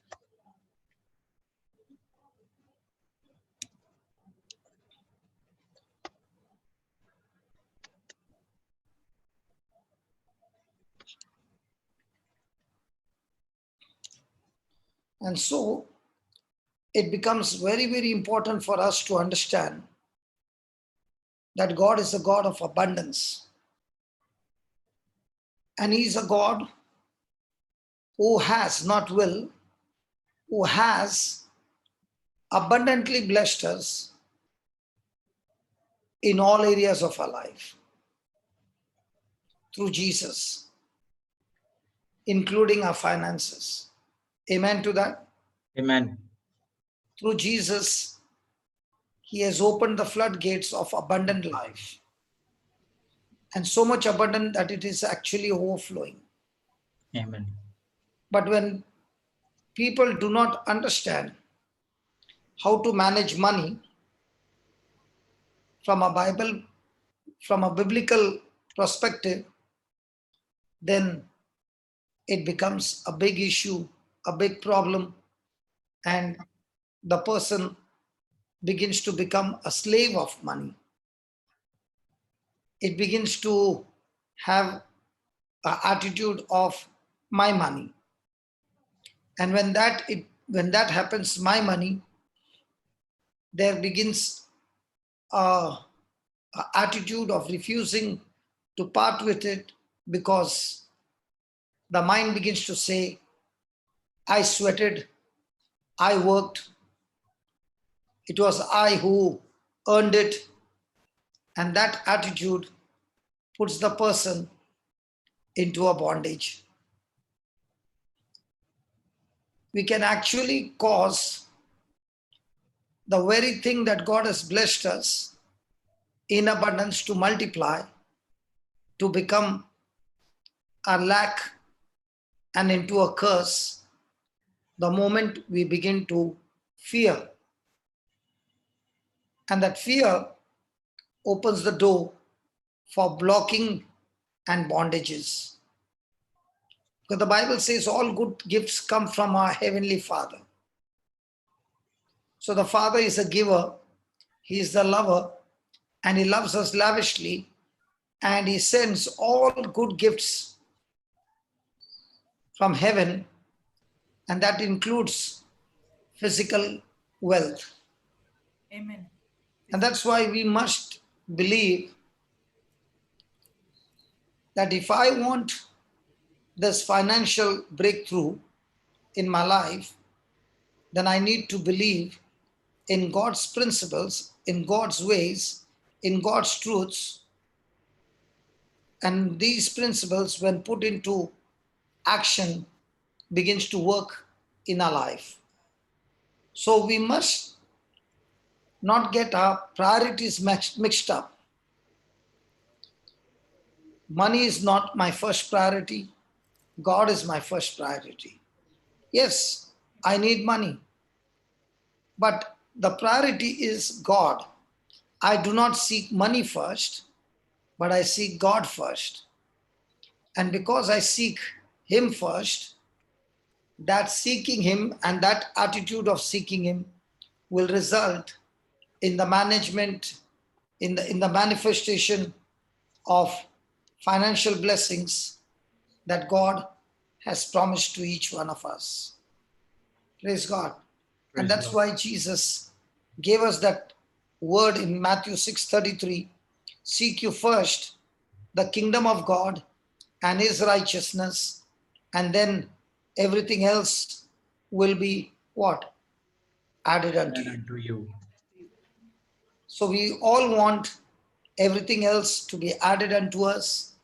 But before that happens, we have to learn and make corrections and unlearn certain things that we learned from the world system, which contradicts God's word.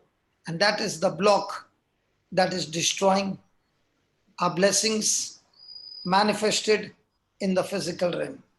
So let's go to St. Paul and see how Paul learned to be in abundance in his life and how the blessings of God kept overflowing in Paul's life.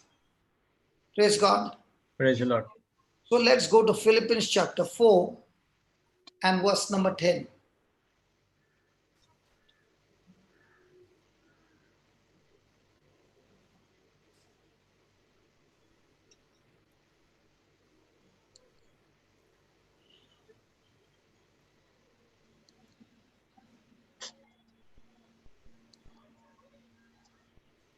But I rejoiced in the Lord greatly that now at the last your care of me hath flourished again, wherein you were also careful, but you lacked opportunity. Praise God. Next verse. Can you put amplified?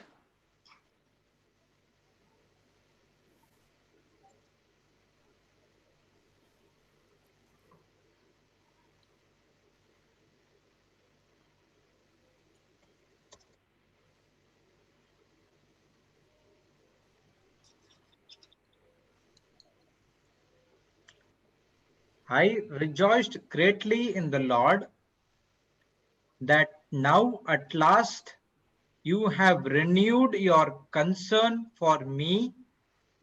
Indeed, you were concerned about me before, but you had no opportunity to show it. I rejoice greatly in the Lord that now at last you have renewed your concern for me. Indeed, you were concerned about me before, but you had no opportunity To show it. to show it. Praise God. Praise God. Now, what Paul learned is to trust God, that God is his source and God supplies everything he needed. Again, Paul learned to trust God God is the source. God is the source. as his source or the root of his life, from whom all good things come, and therefore, even the supply of everything Is that from he needed came from the Lord, but it came through people. And that's why he says, I rejoice greatly in the Lord. Praise God. Not when you were supplying, even when you were not supplying. Because I've learned to be full Okay. even when I'm empty.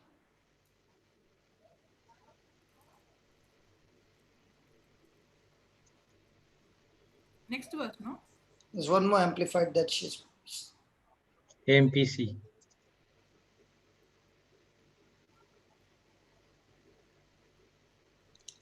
Praise God. I was made very happy in the Lord that now you have revived your interest in my welfare. After so long a time, you were indeed thinking of me, but you had no opportunity to show it. I was made very happy in the Lord because you are thinking of my welfare. God is all the time thinking about my Welfare. welfare. Welfare. So, trusting God and going to God for what we need. When we go to God for what we need, we are actually providing God an opportunity to do things on our behalf. Yes. Praise God. Praise God. So when I trust God, just give me an emergency call. Just Sure. 2 minutes. Okay. Hello. Yeah. Praise God. Okay. Heavenly Father, I thank you. I praise you. Thank you for touching my brother Thomas. And as we are in this class and everybody is listening at this very moment, oh Lord, each and every person around the globe is praying for my brother Thomas and also those who are sick in the hospital with various kinds of sickness and disease. Oh Father, as we lay our hands on brother Thomas and all the other sick people around the world, we speak, oh Lord, your life is flowing into each one of them. Your anointing destroys the yoke of the devil and removes the burden. Lord, we come to you for all our provisions, and you are the God who supplies all our needs according to your riches in glory to Christ Jesus. Lord, we trust in you and we come to you because you are the source and all our provisions are met through you. And this is an opportunity for all of us, O Lord, not only to see your glory, but turn this into a glorious testimony. Thank you, Lord. You are the God who is a never-ending supply, comes from you in all that we need. At this moment, O Lord, there is a special need for you, the Most High God, to perform, to reward, to bring your plans, and to bring those plans to completion. We know, Lord, that our help comes from you, and you are the God who saves us. You are the God who blesses us, because you are the Most High God. Even when we are empty, Lord Jesus, you are the God who fills us up. Your love is unconditional towards us, no matter what we have done in the past, oh Jesus. You have nailed it in the cross, and you have cancelled everything that is against us. We come and approach you with this mindset, Lord, that you are the God of love, God of compassion, God of mercy, and full of grace. And it is you who sends help, and we receive this help in the name of Jesus, and every infirmity is cast out, and we thank you that all the organs are receiving your life. Your precious blood is bringing your divine life into every organs, and every organs are functioning perfectly. All test reports have changed, and Lord, recovery and restoration has come in Jesus' mighty name. Amen. Thank you for the complete healing and sending our precious brother home to be with his family. In the same way, all the others who are listening right now are being healed in the name of Jesus. There's power in that name, O Lord, and that name brings healing and deliverance, and Satan has no stand against it.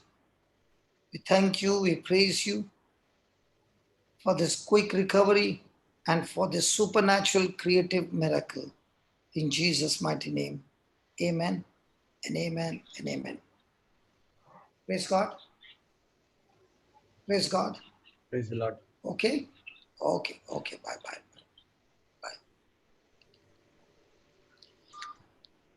Thank you, Jesus. Thank you, Jesus. It was good that not only our brother Thomas is touched, but people around the world are also being touched. Amen. Amen. Amen. Praise God. So Praise we were studying that fall. because we trust God and we open our hearts to come to Him for everything, because we are no longer self-dependent, but we are God-dependent, and God is our source, and trusting Him and going to Him truly provides God an opportunity to manifest His glory on our behalf. And that is why God is longing for us to come to Him and exercise our faith in agreeing to all that has been accomplished on the cross by Jesus Christ. Thank you, Jesus. Thank you, Jesus. And Thank you. remember, God has got a never ending supply because He is the God of infinity.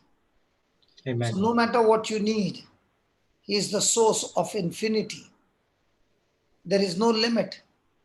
And even when we are empty, He fills us up. And all that God loves is that we submit to Him, agree with Him, fellowship with Him, and above all, trust Him. Trust Him for His faithfulness and come to Him with this mindset that God is love. He loves us. He's all the time working for us. He's never against us. And He always wants to do good things in our life. Praise God. Praise the Lord. Thank you, Jesus. Thank you, Jesus. Thank you, Jesus. Thank you, Jesus. Let's go to verse 11 to 14 from the Amplified as well as from the King James Version. From 11 to 14.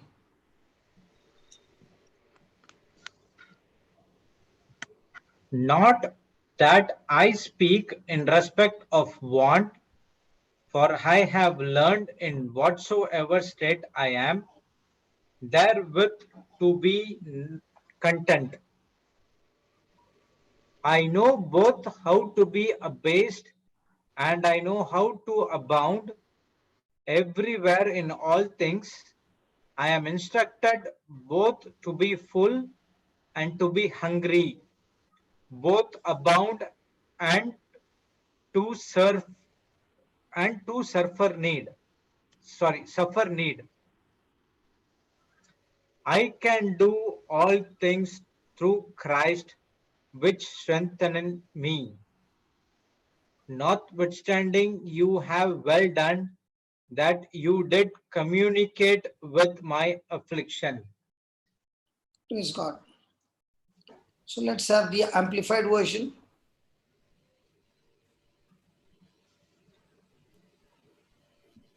Not that I speak from any personal need, for I have learned to be content and self-sufficient through Christ, satisfied to the point where I am not disturbed or uneasy, regardless of my circumstances. So that's what Paul is saying, that because I began to trust in God, who is my source, even though I did not have the supply for a long time, but yet I have been going through my life successfully and with extreme satisfaction, because I have learned to be content. I've learned to depend on God. I've learned in whatever state I am to be content. And my content is not self sufficient. I'm not depending on myself, but I'm depending on Christ, who is my source of all supply. Praise God. Praise the Lord. So even when there is full and even when there is empty, I'm still content to be at rest, completely satisfied, because I know that God is my source regardless of my circumstances. Praise God. Now, in the kingdom that we are living now, in the time of the global economy, everything looks to be going on the negative side. We can anticipate crisis after crisis all around. The news every day is changing and fluctuating. In India, for example, things opened up, but now again there is a strong news coming again that everything is turning into crisis and everything has been locked down again.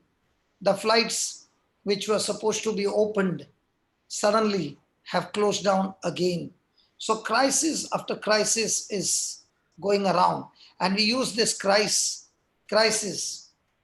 because crisis is an event over which no one have control.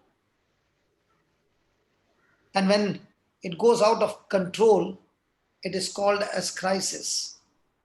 And this crisis brings extreme destruction because of no control. And all that everybody is praying about is that we want to get rid of this crisis, because crisis is experienced when things are not prepared.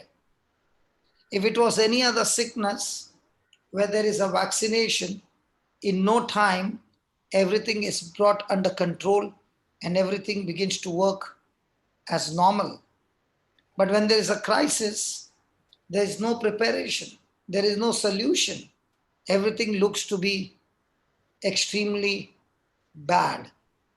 And that's when we begin to see that each day, instead of getting better, things are going bad and bad.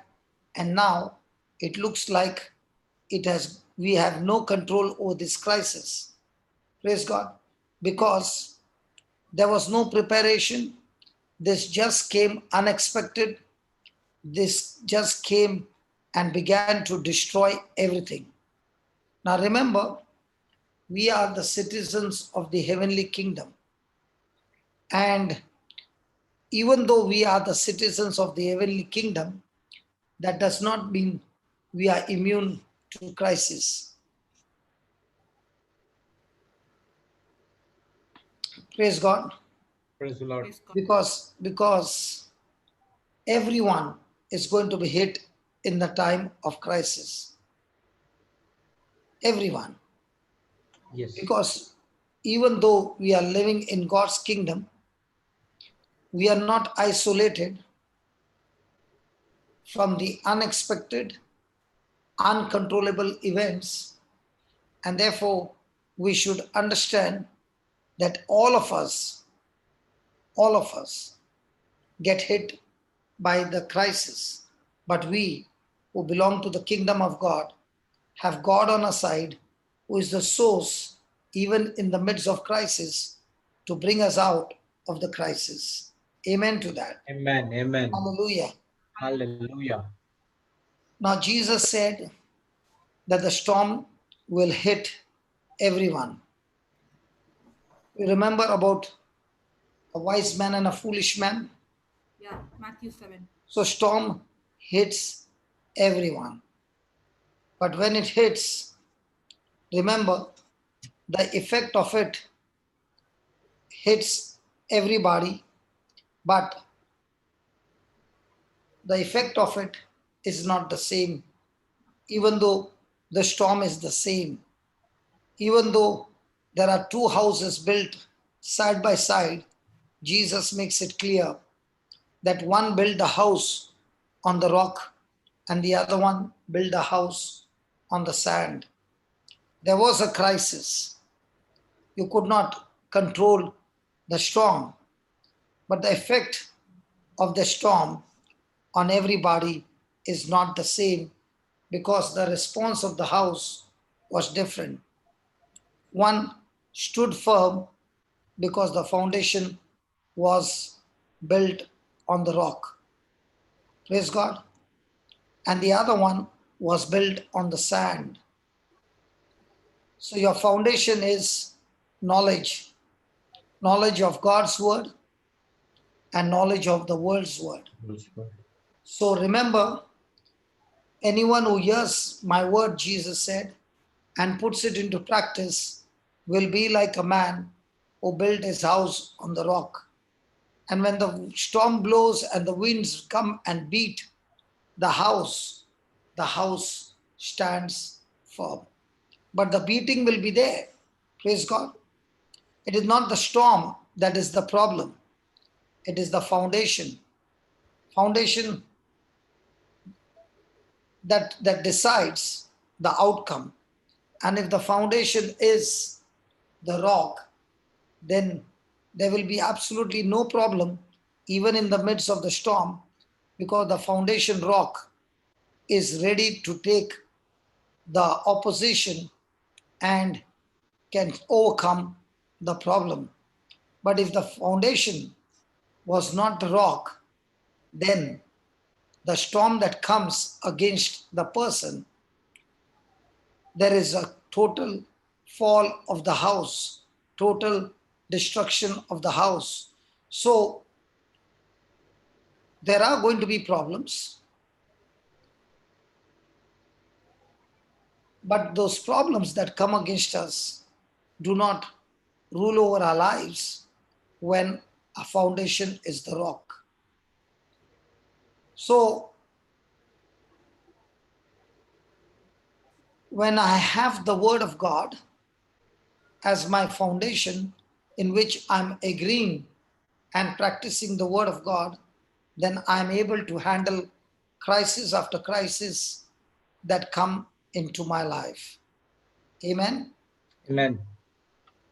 So it is one thing for me to have the knowledge, and the next thing, what is very important, is to have the right management. Management is, how do I manage with the knowledge? How do I use the knowledge? And that becomes a most prominent key for my life in the midst of my crisis. Because when the crisis strikes, it hits you so badly that it affects your whole financial system, and there you are on a slope sliding into poverty. But when a person has got the right management, that slope is stopped, and the person, even in the midst of that crisis, is turning itself into prosperity. Praise God. Praise God. Hallelujah. Hallelujah. Thank you, Jesus. Thank you, Jesus. So, with the right kind of management, we can have prosperity even in the middle of poverty.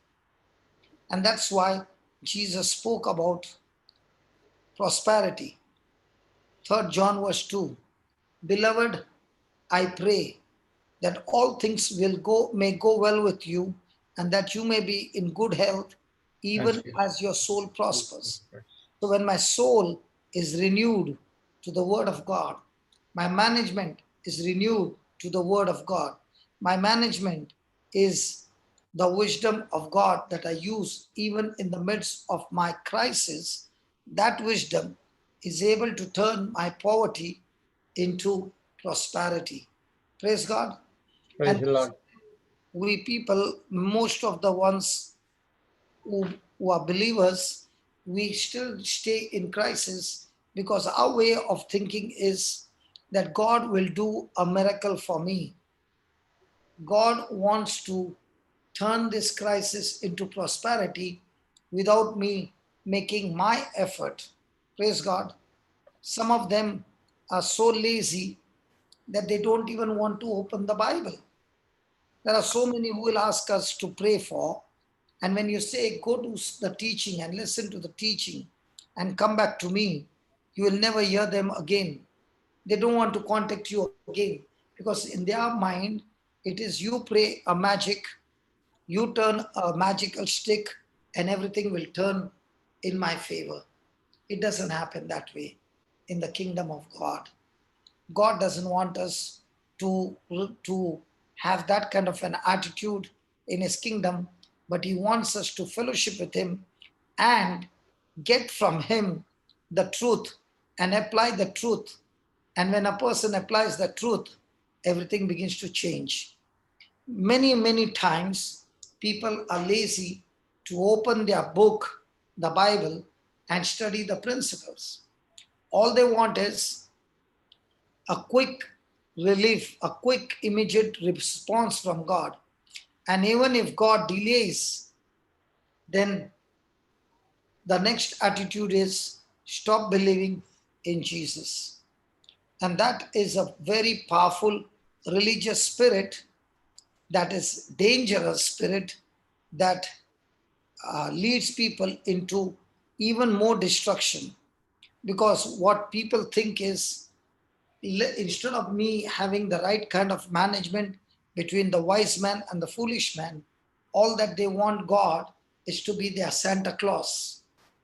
And when you have that attitude that God is a Santa Claus who always bring good things, then we treat God like a gene that you got a magical lamp, you rub thrice with your prayer, and now you can put God into action, and that is going to turn my crisis into victory. No, it doesn't work that way. The right correction, Jesus is the um, is the excellent corrector. He teach for correction so that we can get into the right management. And the right management is the key to prosperity, even in the midst of poverty. Praise God. Praise the Lord. Thank you, Jesus. Thank you, So Jesus. it is in the midst of crisis, in the midst of poverty, it's in the midst of your problem that you use the right things at the right season, that the Lord will turn your poverty into promotion. Hallelujah. And Hallelujah. that is when you begin to experience promotion in the midst of crisis. Amen. Amen. And there are many people who experience during this time amazing promotion, even when everything is going crazy. What is the reason? Because of using the wisdom that can deal with their crisis in the particular profession and turn things around, which will get great profit to the company and also make a lot of more money in their own salary. Hallelujah. Thank Hallelujah. you, Jesus. Thank you, Now, Jesus. when we know that we all go to work, What is the reason why the company gives a person a job? A person will say, because I'm well qualified, because I'm full of knowledge. No, no, no. A company is giving you a job Because you're because solving a problem. they have got a problem, and you are going to solve the problem. The day there is no problem, they will fire you.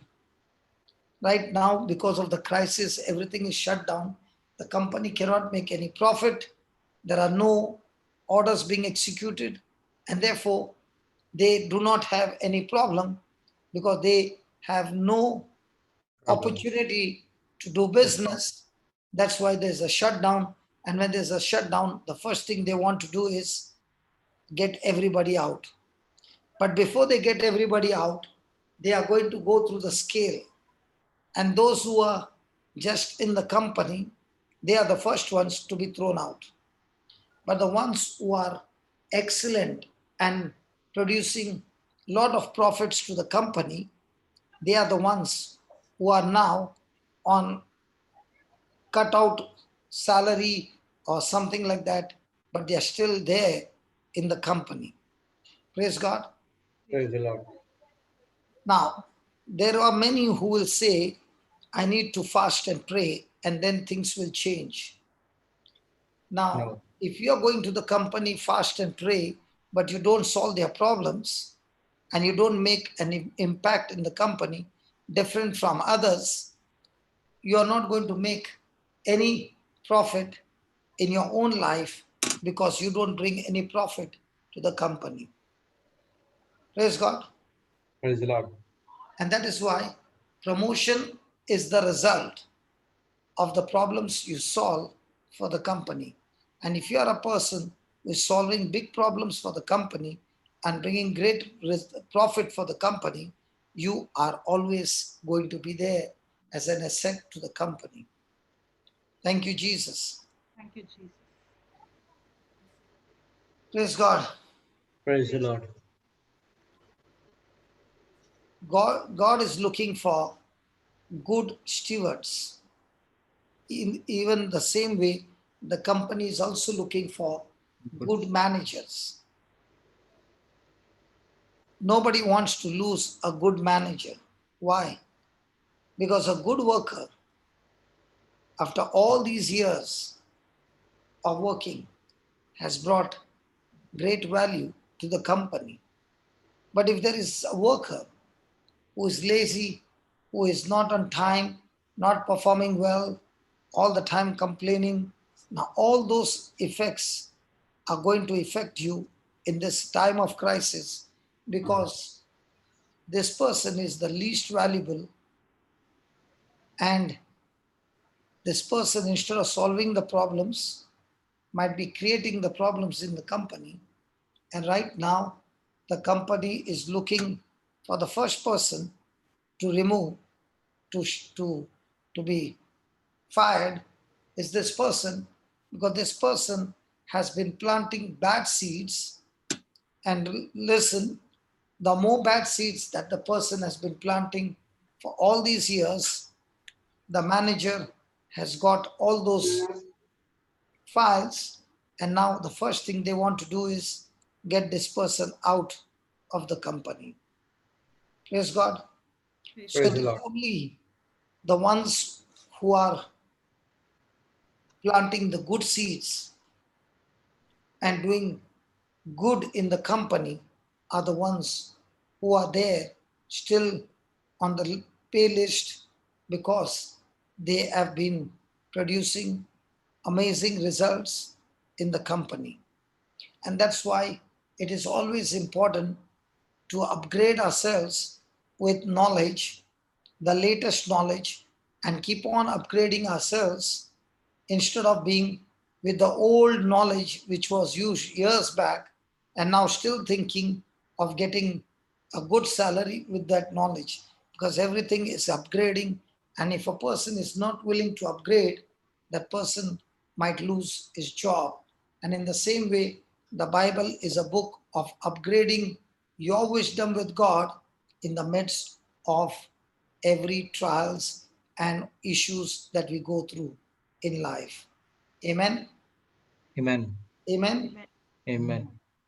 Thank you, Jesus. Thank you, Jesus. Thank you, Jesus. Thank you, Jesus. Thank you, Jesus. Thank you. Now we know there was a young man who came to Jesus and said to Jesus, "Good master." Hmm. And he said, "I know you have been sent from God." And before he could say something else, Jesus turned around and said, "Excuse me, why do you call me good?" Yeah, good master. You remember that? Yes, Papa. Now, if somebody calls you good, would you be happy? Yes. Would that be nice? But Yes. Jesus stopped him and said, "Why do you call me good?" And before he can answer, Jesus himself answered and said, Every "There's good no thing is one from good, above. but only God.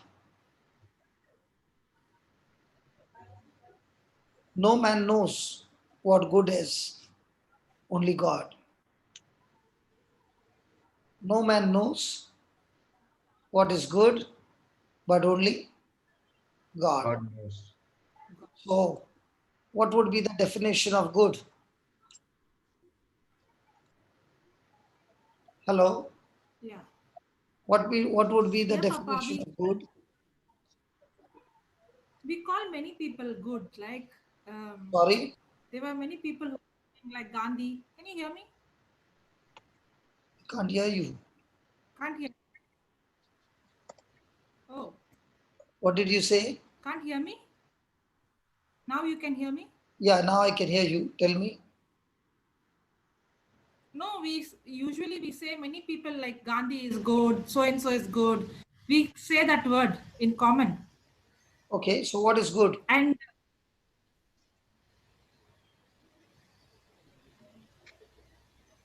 no, in this context, what I understand is um, if you're saying Jesus good, then he is God. You can't say that he is good, but how to say, you can't say that he is good and not accept him as God. He is actually God.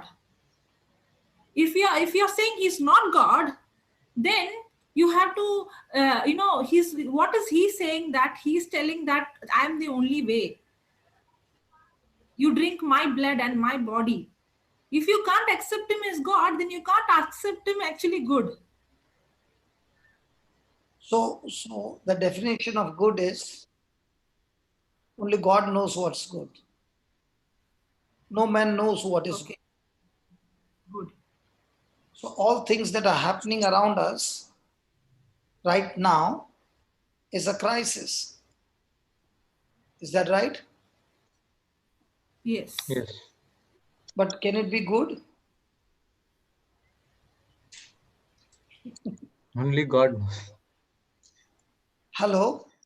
Everything is happening around us is a crisis. Can it be good? Or can it be bad? Or maybe it is good. Maybe it is. Or maybe it's bad. Only God knows. So Jesus being Sister Marina, crucified on the cross at that time, what do you think must be happening in the mind of Mother Mary? The apostles, the people yeah. who had received their healings. Did it look good? It looked very bad. But was it happening good in the eyes of God? Nobody's answering. Can you answer? Here he's asking the person, no? He's asking Jesus, right? Are you I am you are good? asking about Jesus dying on the cross. Okay. Good for us. If we only the situation, it looked like it was bad.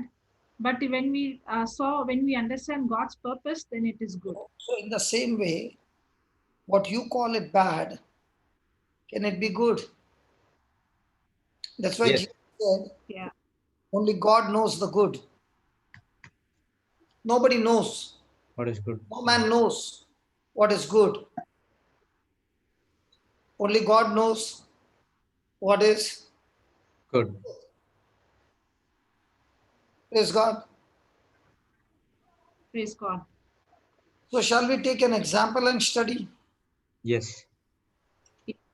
Okay, Yes. let's go to Genesis 41.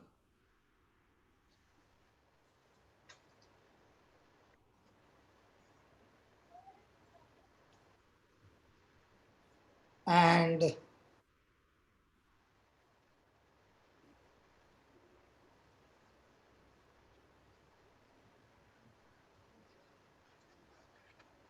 let's go to verse 1 madam.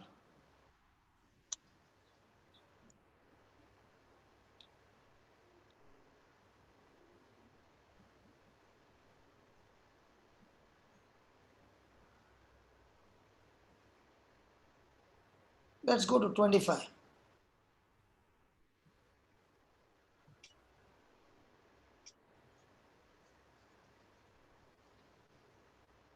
Please read it. And Joseph said unto Pharaoh, the dream of Pharaoh is one. God hath showed Pharaoh what he is about to do. Pause. So is God going to do something good or something bad? God already showed him in a dream. Negative. So is God going to do something good or is God going to do something bad? Something bad. About 7 years of. So Okay. isn't that crisis? It is? Isn't that going to be a crisis? Yes. But God is showing Joseph before the crisis can come What I have to do? that Pharaoh can turn this crisis into a time, a season of great prosperity, because he's going to earn money much more than he has ever earned money. So a crisis remains a crisis when there is no preparation. But a crisis can become an amazing time of prosperity for a person who is prepared. And that's why the Bible speaks about preparation for the children of God. And the Spirit of truth is a spirit who reveals to you before the crisis can come if we have a constant fellowship with God. Can you see that, please? Yeah.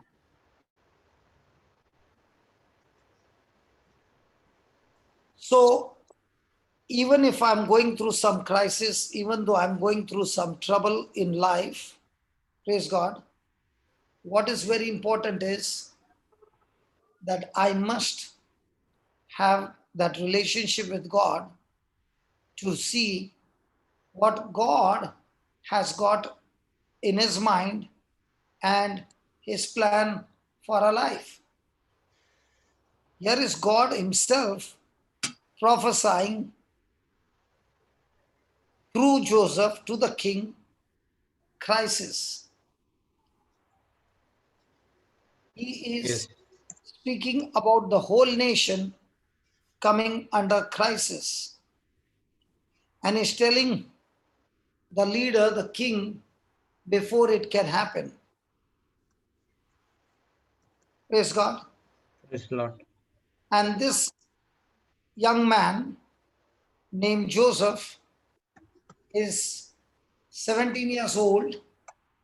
And this young man, Joseph, is going to make a complete, great impact in Egypt because he has a constant connection with God where God is going to reveal to him the solution in the midst of crisis. Is that right? Yes. The same Joseph who has been sold as a slave in constant contact with God, with what God had told him in a dream, is in constant um, fellowship with the Holy Spirit, is now being revealed in the midst of his own crisis, the crisis that the king himself is going to go through. And Joseph is the one whom God has assigned to take him to the palace because of his good condition of heart, where he was serving everybody and he had served a prisoner in spite of the prisoner forgetting him, but Joseph was still operating in love.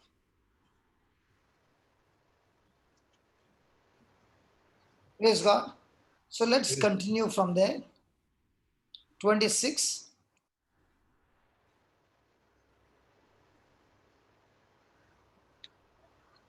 The 7 good kine are 7 years, and the 7 good years are 7 years, and the dream is 1. Then, and the 7 thin and ill-favored kine that came up after them are 7 years, and 7 empty years blasted with the east wind shall be 7 years of famine. famine. Famine, okay. Hmm. Famine. Then, This is the thing which I have spoken unto Pharaoh. What God is about to do, he showed unto Pharaoh. so is God planning crisis?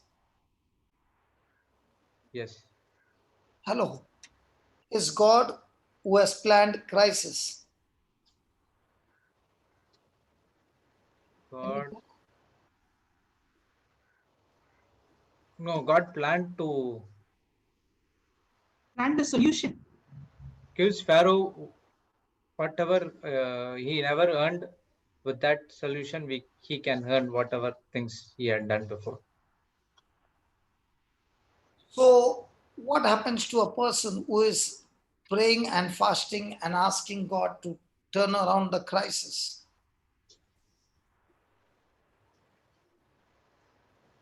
There are certain crises in our life which are planned for us To to be filled with wisdom in the midst of crisis, because without those crises, you cannot get your promotion. Yes. If there is no crisis in Egypt, Joseph cannot be promoted to the second top officer in Egypt, because it is God who is going to fill Joseph with the wisdom and the knowledge and all the resources that he needs to carry out the right management. And it is that right management that is going to turn that famine into a time of prosperity, because now the food grains which are stored in the last 7 years are going to be sold at premium price in the next 7 years. Yes. So a person who is filled with wisdom of God, God prepares that person before the crisis can hit. And it is the time of crisis that a person doesn't look at the crisis as a time of attack of the enemy, but looks at the crisis as a time of opportunity to apply the wisdom of God and to fly higher than that person has ever flown in the midst of his trouble. Amen. Is that right? Yes. So was God preparing Joseph for the time of crisis as an opportunity to share the wisdom of God and give the king the right management by which the king will recognize him as a man connected to God, different from the world, And what he's saying is going to bring great profit to the nation. So am I a person in the midst of crisis, preparing before the crisis can hit, preparing myself to be a blessing in the midst of crisis? There are many who have confessed that this lockdown has become the most beautiful thing in their life, and they use this crisis to bring their relationship with God like never before. And there are some who went into depression and conflict and fight and total self-destruction in the midst of this 120 days. Is that right? Yes. Some of them preparing themselves for the great future and all excited about, in the midst of this crisis, that God is planning to use this crisis to take me to the next level. There are some who have been upgrading their knowledge, and there are some who are sitting and drinking and using this time for entertainment. It is all about how am I going to respond? And my response is going to cost my future.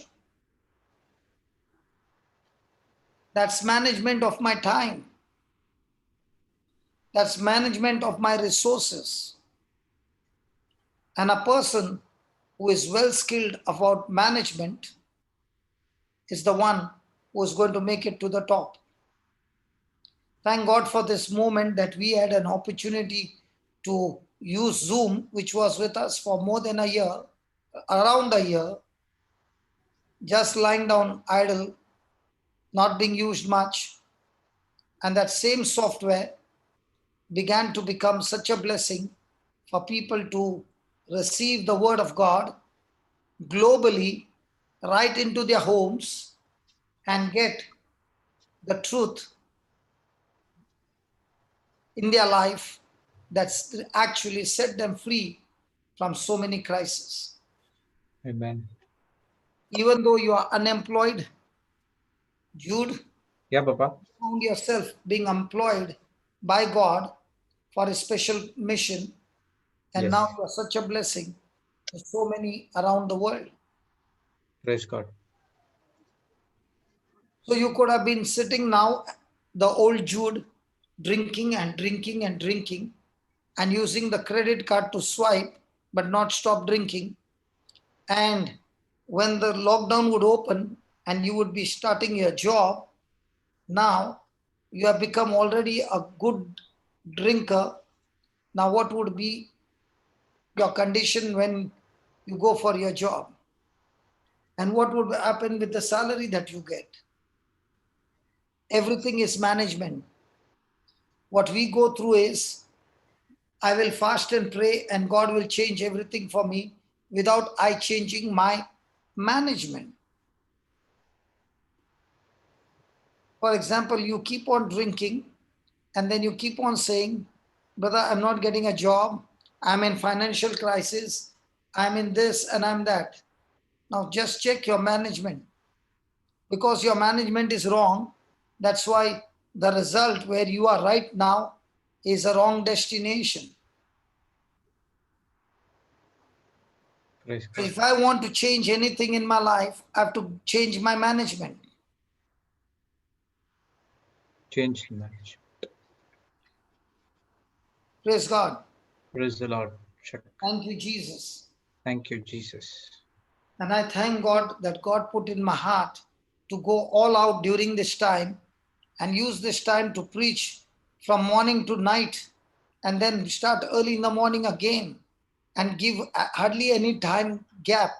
So even though a person cannot receive all the teaching, but he has got something to cling on and get the wisdom of God and make the correction and set that correction right and get the right management in his life. Praise God. Praise the Lord. Now things are sure to change. Amen. Praise God. Praise the Lord. So 30, verse 30.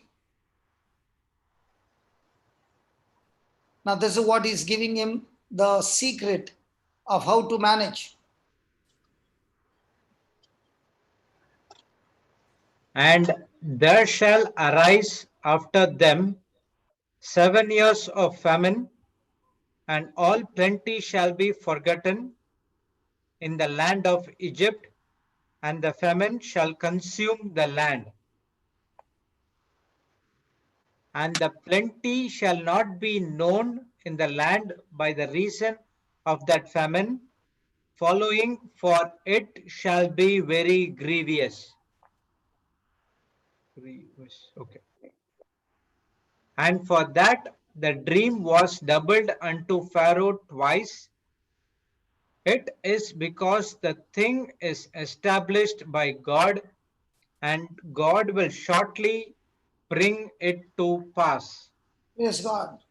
Praise He the Lord. said to the king that this dream has been given to you by the Lord, and he is going to do these things, and he has given you the dream the second time to make you sure that it's not going to change. This crisis will surely come. So see that you prepare yourself for this crisis, because there is going to be 7 years of amazing crop, a bumper crop, and then it's going to be a total famine. So 7 years you are going to enjoy in abundance, but the next 7 years, don't you try anything to change that crisis. It will surely come. You can't stop the crisis from coming, but you can prepare yourself in the midst of that crisis before the crisis can hit, and you can turn that crisis into a great blessing. Praise God. Praise the Lord. Hallelujah. Hallelujah. Because when this famine comes, like right now, when the lockdown has come, it has turned the whole economy upside down. There's no money. What once upon a time people believed in money as their security, now they found that their security is only Jesus. The value of that money is gone. Top people. I got the news that even Amitabh Bachchan has got the virus. What must be running in his mind? I got the money. I got the great influence. I can take the top doctor and everything. But is he sure to save his life?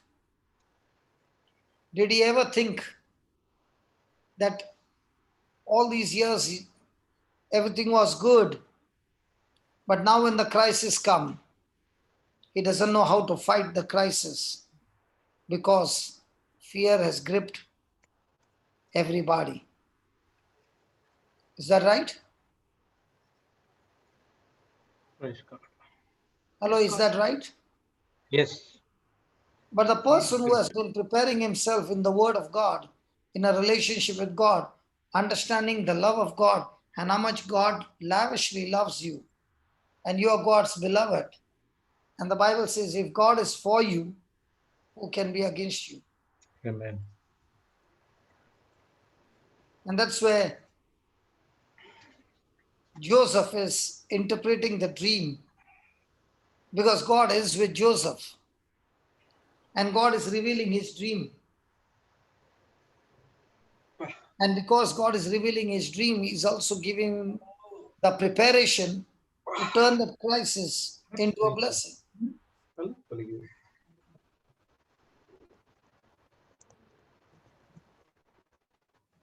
So there's always going to be a test of our management in the midst of crisis.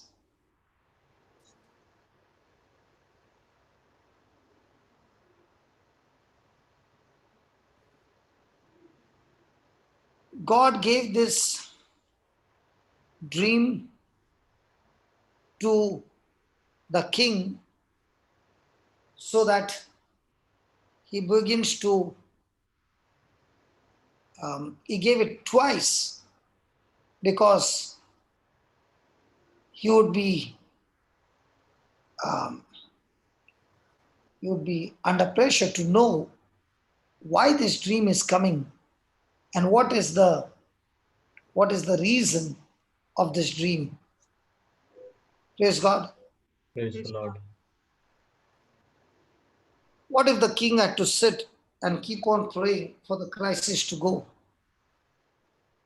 for the dream to change? Would have been incurred a heavy loss.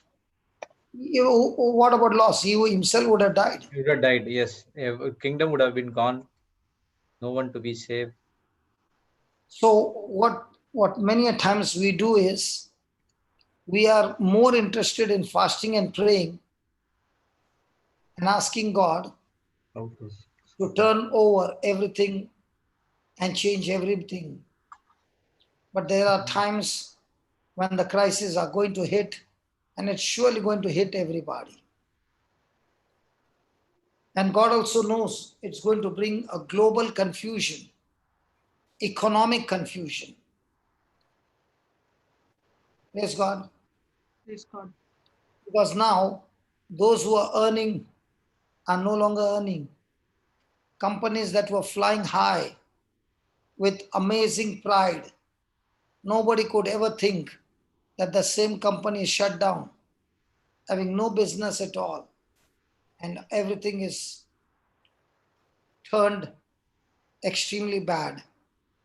I'm in Dubai, and Emirates was and is Yes, the top airline airline company in the world.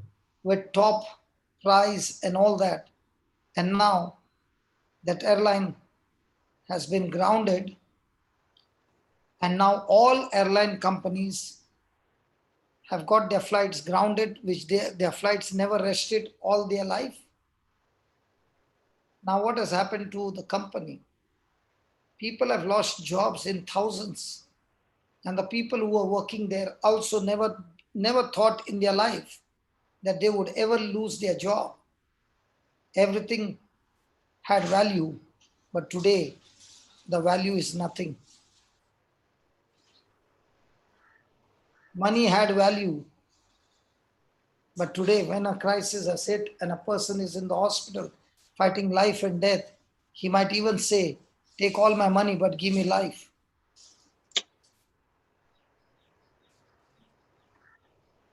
And that's why Joseph is talking to the king and saying, "The dream came twice to show you, Pharaoh, that this dream is surely going to come to pass. And God wants you to be sure that this crisis is not going to change. It's not going to change God's mind. It's surely going to come." Praise God. Praise the Lord. What do you think about God already giving the message about this crisis? Okay. What do you think about it now? Can we blame God? Can we blame the devil that he's doing all these things? No. That is why we never know what is good, because only God knows what is good. Good. Praise God. Praise the Lord. The definition of good, no man can say it is good. Only God knows what is Good. good. What looks like a crisis, God calls it good. Isn't it confusing? Yes. But when God calls it good, a man of God is promoted to the highest level in the midst of crisis of those who are in the world. That is why God works all things together for good. Yeah. They are good to whom? To those who love God. They are good to whom? To those whom he has called according to his purpose. Yeah. Joseph would have never got a promotion if there was no crisis.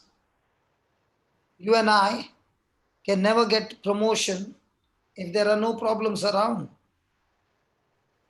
And what's our job?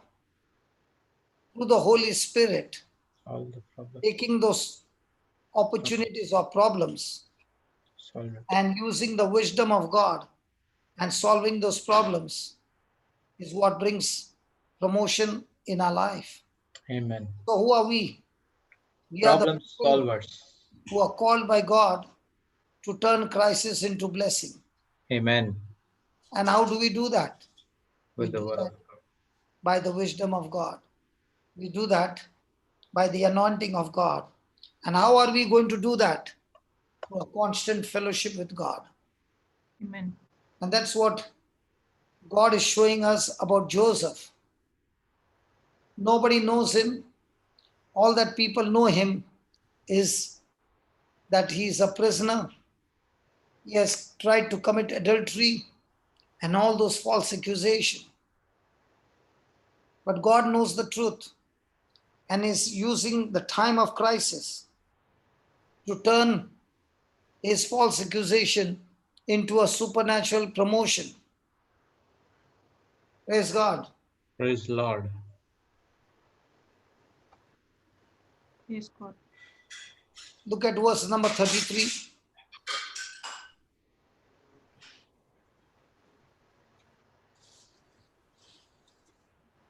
Where did we finish? 32. Yeah, look at verse 33.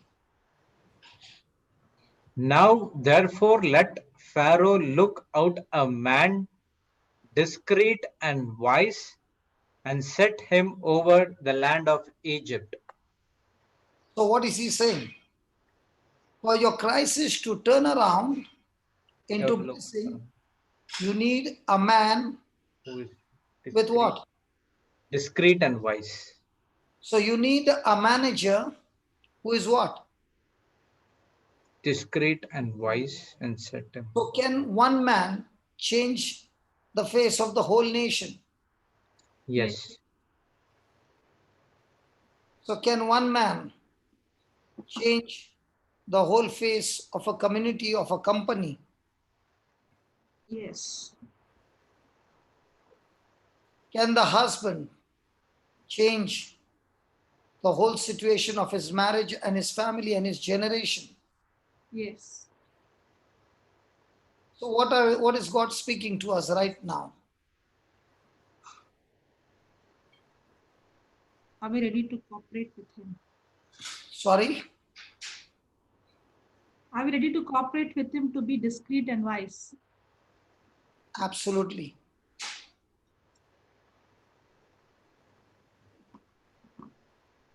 Read the next line. And set him over the land of Egypt. Let Pharaoh do this, and let him appoint officers over the land, and take up the fifth part of the land of the Egypt in the 7 plenteous years, and let them gather all the food of those good years that come, and lay up corn under the hand of Pharaoh, and let them keep food in the cities. And the food shall be for store to the land against 7 years of famine, which shall be in the land of Egypt, that the land perish not through the famine. Then, And the thing was good in the eyes of Pharaoh and in the eyes of his all servants.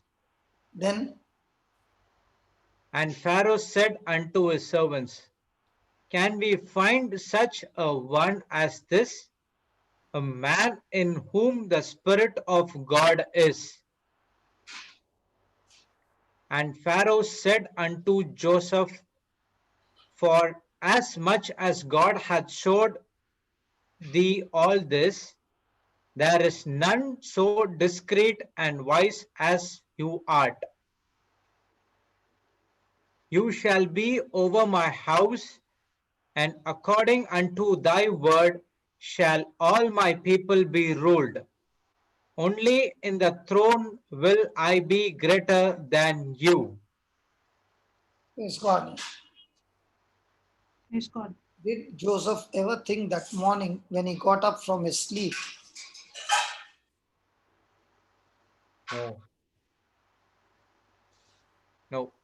that today by evening I'm going to be the governor of Egypt? No. And that is why a person who is preparing himself by making corrections and in constant touch with the Holy Spirit, the Lord can turn somebody's crisis into blessing and you being promoted to the next level. What I see now is every day when you are using God's wisdom and God's knowledge and imparting to those people who are in crisis, when those people come out of their crisis, they promote you to the next level. Amen. And that is how I saw that what God had called me for, I've been seeing the promotion coming, the resources coming, the constant supply coming by using the wisdom of God and solving people's problem using the word of God. And the more and more the people got their problems solved and got promoted, they came with the part of the resources that they had to build the house of God. And that's how the new creation home came into manifestation. And that's what I believe very, very strongly. Preparing myself, using the wisdom of God, day and night, proclaiming the word, day and night, solving people's problem, day and night, and thinking of only doing it to establish God's kingdom. And when God gives the resources, using his resources in the most efficient way by which people's lives are changed, gospel is spread, money doesn't rule over us, but we are controlled by the source, Jesus Christ of Nazareth. Now your life is a life of promotion, even in the days of crisis. Amen. And that is what Joseph is talking to Pharaoh. He's saying, you got a bad news, but I've got some news to tell you. You can turn that bad news into a good news, and not just a good news, an amazing good news if you follow the right management, the right strategy, the right wisdom, how to deal with your crisis. Praise God. And for each one, the Holy Spirit is always there to give wisdom. And that is why we need to hear from the Holy Spirit. And we can hear from the Holy Spirit only when we make a constant fellowship with Him, a constant relationship with Him, a constant study of the Word. What Joseph received on that day, a person cannot receive through a lifetime labor. What God can take you, you cannot achieve that with your lifetime labor. And that is what Joseph began to talk to the king. And he not only spoke to the king, but when the king saw that he was a man discreet and wise, and the Spirit of God rested on him, and the Spirit of God gave him instructions, he said, I don't want to find any more people. You are the boss. You choose your team. You function according to your team. Praise God.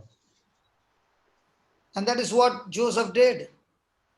And he began the food grains, but not under his own authority, but under the authority of Pharaoh. And he kept collecting the food and kept reservation for the country to be used for the next 7 years of famine that will come over Egypt, so that the country will not be ruined by the crisis. Praise God. Praise the Lord. So the country had invested so much in the good years that the resources stored by them during the crisis would not be now a crisis, because they were ready for that season. Everything goes in cycles. And the good news is, nothing that is seen is permanent, it is subject to change. Let me repeat again. Nothing that is seen is permanent, it is subject to change.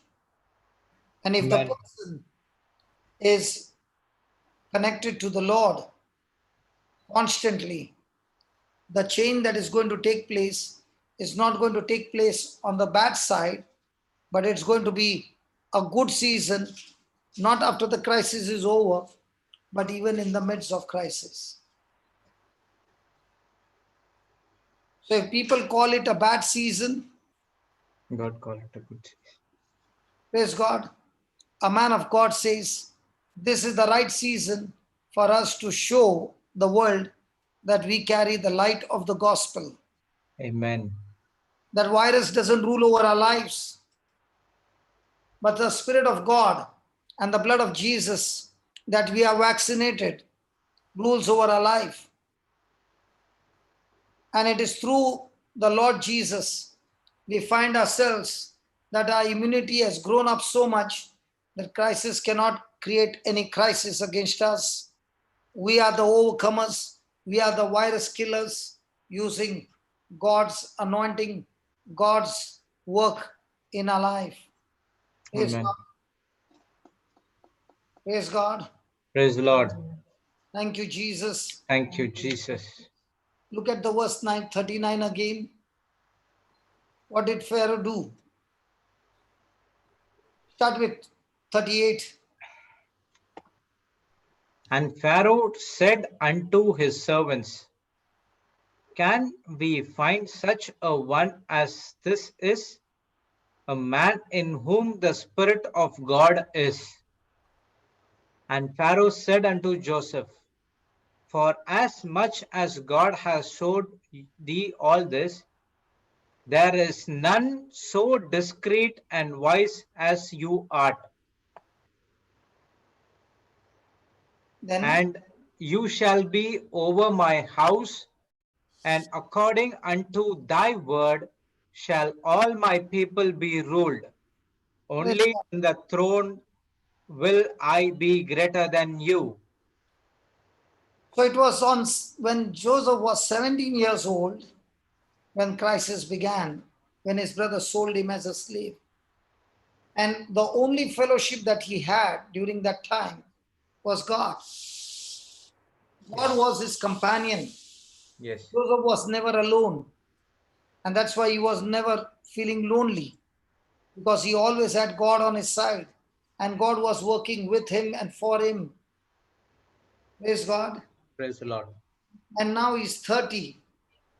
13 years of extreme good experience with God on a daily fellowship.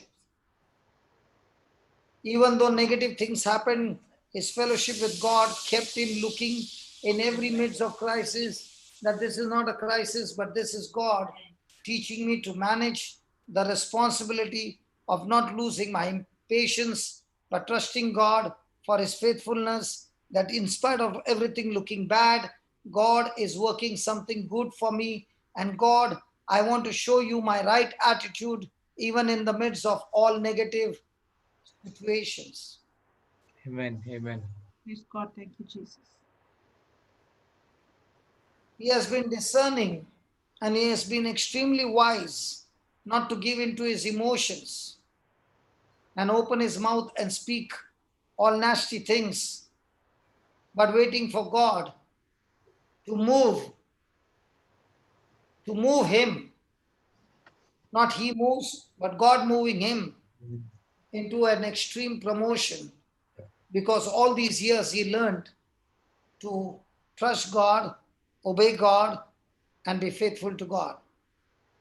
All the time faithful, all the time available, and all the time teachable, and a Teachable. student who is learning the system of the kingdom of God. Amen.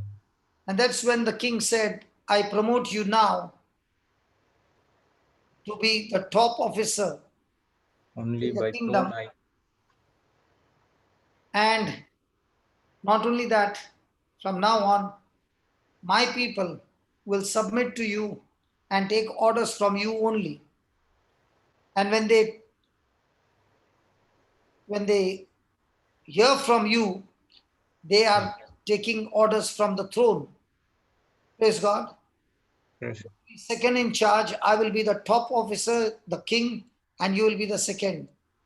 And praise God, Joseph is 30 years old. My friend, if you have been going through crisis after crisis, look at yourself.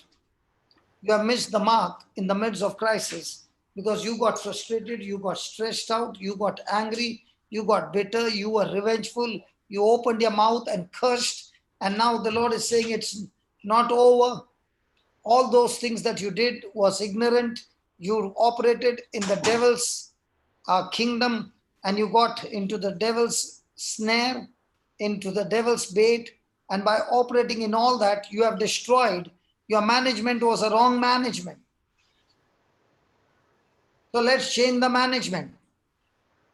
It's time to change the management. I said it's time to change the management. Amen. Hello, I said it's time to change the management. Yes. When you change your management from extreme Evil. bitterness and offense and revenge to love and forgiveness Forgiveness. and trusting God, even in the midst of crisis, He is the one who is going to promote you to the level that no one will be able to bring you down. Amen. So Praise let's God. make God's word our management, God's truth our management. So even when the crisis hits a country, your right management will keep you away from the crisis and actually promote you in a season of crisis. Praise God. Praise the Lord. And that's when Pharaoh said to Joseph that you are in charge. And not only in charge, he gave him the authority ring, a ring of his own signature, Next verse. and put it on Joseph's finger. Praise God. What was he doing? Transferring all authority of the country on Joseph, trusting him. And now Joseph is dressed up in a robe, no longer of his father's robe, no longer Potiphar's slave robe, no longer a prisoner robe, but a robe of a prince. And remember, Joseph is not the citizen, he's a foreigner. But when you have the wisdom of God, you begin to flourish, even though you're not the citizen or you are not the person to be there. But the wisdom of God makes all the difference. Praise God. Thank you, Jesus. And why is he given the different treatment? Because of being a good manager.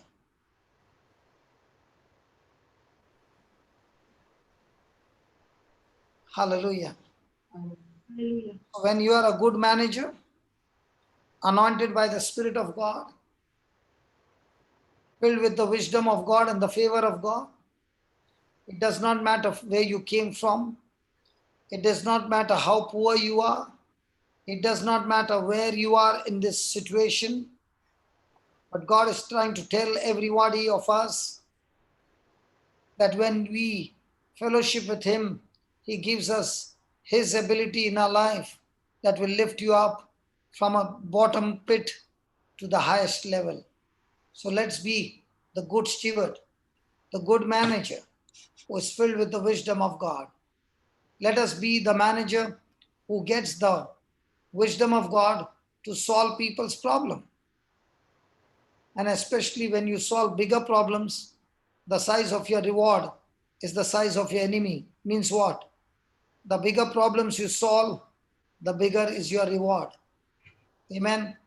Amen. When he solved the problem of the king, which affected the whole kingdom, Joseph was promoted to the highest place. So the next time you see crisis, don't chicken out and hide in a shell, but be like an eagle, spreading your wings and saying, this is the time of opportunity. This is the time of promotion. This is the time for me to fly high. Praise God. And that's what Joseph did. He stored up huge quantities of grain. And the Bible says he stored so much, like it looked like sand of the sea. And it was so much more that when he started keeping first records, now he found that it had overflown all the storehouses, that he did not have to keep any more records. Praise God. It had grown beyond measure. And that is what a good manager is all about, that the resources began to multiply and multiply and multiply. No matter how many storehouses were there, it was all overflowing. Hallelujah. Amen. Hallelujah. Thank you, Jesus. So this is what God is showing us. That Management. are you a manager where God's resources, that God has put you in charge, and you using the right wisdom, that everything is multiplying under your hand. And that multiplication is what makes you a different person. Amen. And God is looking for such good stewards for His kingdom who are going to use the authority, or you going to use the power, the sign.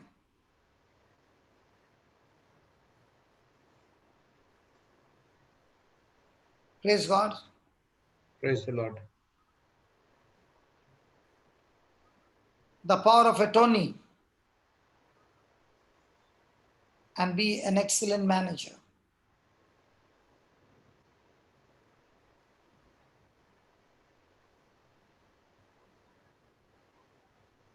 Thank you, Jesus. Thank you, Jesus. So are we all the time supposed to be focused on God and His kingdom? Yes. And when you are loaded, you want to look out for opportunities or people in crisis so that you can teach them the truth and also supply their needs. Because God is looking for people who can distribute His resources, who can be in charge to meet other people's need. And the more and more you reach out and meet the people's need and also teach them and train them in the kingdom of God principles, God begins to multiply your resources. Amen. Praise God. So when you are doing this work, God will bring people in your life who began to work with Joseph with the same attitude, so that everything was going on smoothly without people in the lust, people in the flesh. Because when Joseph was speaking about the vision that he had, the others also joined in that vision to work together and not to oppose the vision. If you have people around you who are opposing the vision that God has given you, it will be a mismanagement and it will only bring crisis. But if you are collected with people having the same vision for the kingdom of God, then everybody working together will be bringing in a big, big profit in the kingdom of God.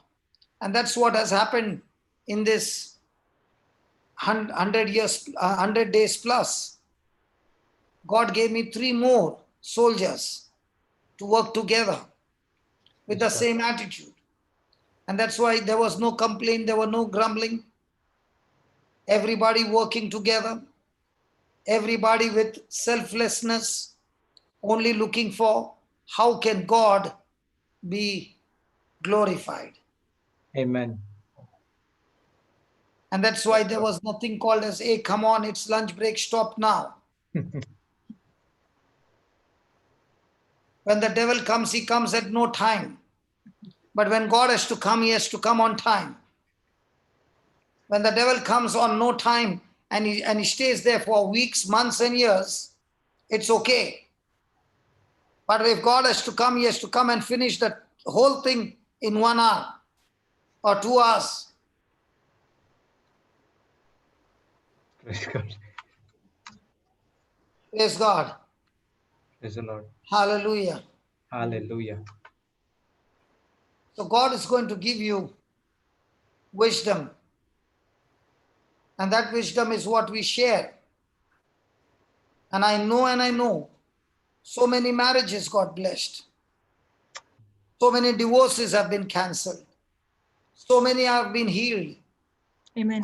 So many have been who had gone away from God have come back home to be with the Lord. So many children have been blessed. It's a global revival. Amen. And not only those who have been blessed are just lying down there. They have become warriors. They have become preachers. They have been able to go and reach out to others. So just like Joseph, more Josephs are being raised up so that Joseph can take care of the world economy that is going around in the wrong direction. Amen. Praise God. Praise God. Thank you, Jesus. Thank you, Jesus. And that is why God is looking for those who are good in their managerial skill, storing God's resources, so that when the crisis comes, the resources are stored so much that those who are in crisis can be looked after. And that is what God is looking for. Hallelujah. Hallelujah. Thank you, Jesus. Thank you, Jesus. Not the management that are wasting God's resources. Because we are all accountant. We are all accountable to how we have been using our resources. God is a God of abundance. Yes, I know He's a God of abundance. But He doesn't want His abundant resources to be wasted, but to be used in such a way that it brings salvation to mankind. It is used to feed the poor, to lead people to Christ. Amen. So let Amen. us discipline ourselves and use the resources in the best way so that using the wisdom of God, we are excellent managers. And that is what Joseph was. Even though he got a promotion, that did not change his attitude. His attitude was still The the same. attitude of being humble. Amen. That's what God is teaching us, that it is so important for us to discipline ourselves. And discipline ourselves for such a long time that it becomes a lifestyle. And when we discipline ourselves and are always following God's principles, and when He looks at us as excellent managers, God begins to give us more, because God knows that by giving us more, we are going to use it to bless others and be a blessing to others. So remember, God uses those and blesses those who are willing to be a blessing to the nations. Amen. Because He's always going to ask you, what did you do with my blessing? And that is why God, who is a God of mercy and compassion, has forgiven us. He has blessed us so that our soul is now, with the blessing that we have received, with the mercy that we have received, we are people of mercy and compassion to those who are in crisis. Amen. So remember the principal key that God gave man, the management. Even in the Garden of Eden, He gave him the management. And that through that management, God began to promote man. And with that management, God took the responsibility of protecting, praise God, Praise God. prospering, and everything in our life. Praise the Lord. But at the same time, He has given us the freedom to choose. And we who are managers, we have been given the total freedom to choose. That's why God put you on earth. You are God's excellent manager, so that through you, He can show His glory. He can show His word, how the word works. He can show through you His mighty signs and wonders. He can show through you how the kingdom of God is able to cast out demons and destroy the works of the devil. Hallelujah. Hallelujah. This is the time for the church to be excited in the midst of this crisis, to show forth the marvelous light of the gospel and set the captives free, to bring people into the kingdom of God in the midst of crisis by showing them God's glory, God's mighty power, God's mighty love. Yes, showing God's mighty love. Those who have been lost in sinful life, this is the time for us, the church, to go and reveal to people God's unconditional love, God's unconditional mercy and forgiveness. Yes, God's forgiveness. And God has given you the charge. He has made you ambassador for Christ. He has blessed each one of us with the ministry of reconciliation. And this is the time for the church to go and use the ministry of reconciliation. And just as Christ was preaching repentance, today you and I have repented and come back. And God is saying, I've chosen you, I've called you, and I've put my resources in you, that you are going in the name of Jesus with the ministry of reconciliation to touch people's lives. Amen.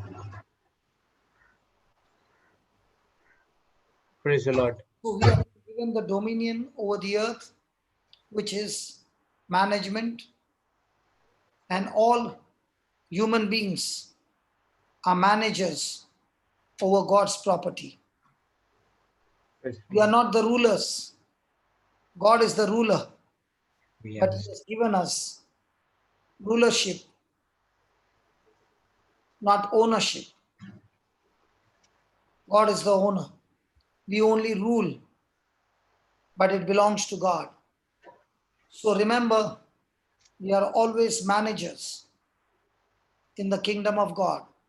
And whatever we have, even this body has been purchased by His blood. Amen. It belongs to us. We don't own anything on earth. The earth is of the Lord, and the fullness of it is of the Lord. And the world has been deceiving us and giving us lies. Praise God. Praise the Lord. Praise So the no Lord. matter who you are when you are dwelling in here on this earth. You do not have any claim of ownership over anything, because you are only a manager in the eyes of God. Hallelujah. And Hallelujah. God is watching us. How am I handling God's resources? How am I being accountable? And this natural result of management is what is going to take you in the right direction or the wrong direction. And that's why God will check to see if you can give an account of what He gave you. And that includes everything. Everything. Your time, your relationship, your money, your investment, people, opportunities. How do you manage everything? God is watching, so that He doesn't want us to miss. There should be no mismanagement when it comes to friendship, when it comes to marriage, when it comes to management, our resources. God wants us always to be good managers. Amen. And remember, good managers always attract even more. Praise God. So when the manager is good, the management has changed. A same company which was sinking can go right to the top because of a good manager. Because the manager will attract more and more and more and more profits. Praise God.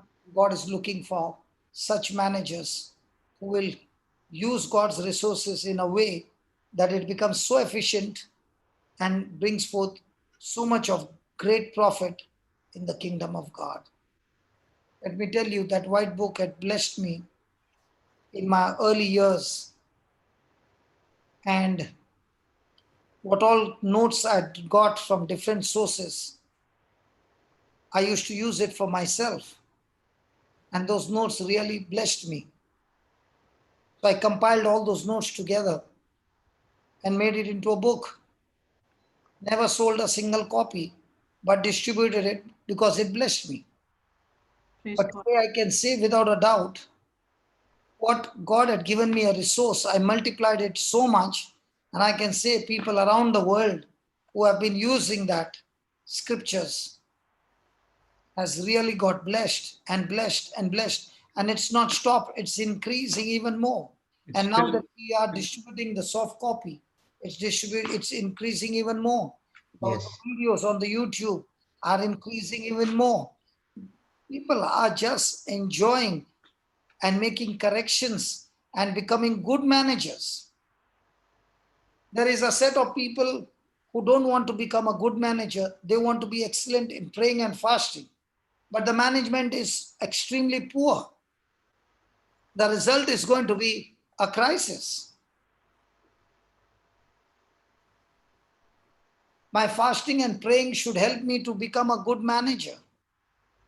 And you become a good manager when you're filled with wisdom. And the word of God is the wisdom of God. Praise God. Amen. The Amen. word of God is the one who gives you the knowledge. But how to use the knowledge in the right way comes from the word of God, from the wisdom of God, from the Spirit of God. And that comes through constant relationship and fellowship.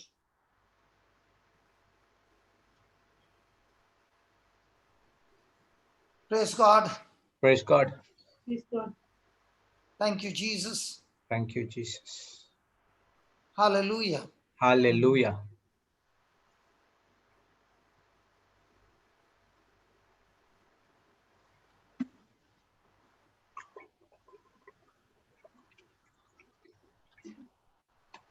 Let us take a break now and let us pray. And let us repent for the times. Most of the time, we had wrong management over our own lives and over the resources that God has given us. We have failed to be the good managers. Lord Jesus, we thank you for your precious sacrifice on the cross for us. It is through that sacrifice on the cross you established a new covenant for us by giving your life as a ransom for us. Because of your precious blood, O Lord, you accomplished on the cross victory for us. And through that sacrifice, O Lord, Jesus, God is always, always for each one of us.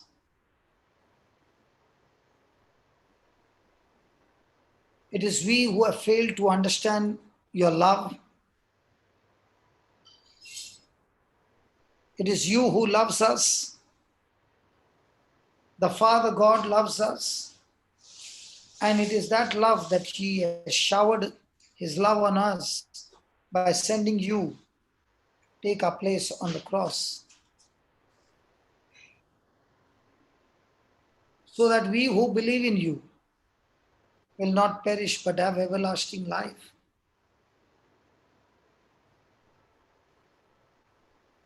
Father God, we are extremely sorry and we repent and we ask you to forgive us because we have many a times questioned when things that were happening in our life were a crisis.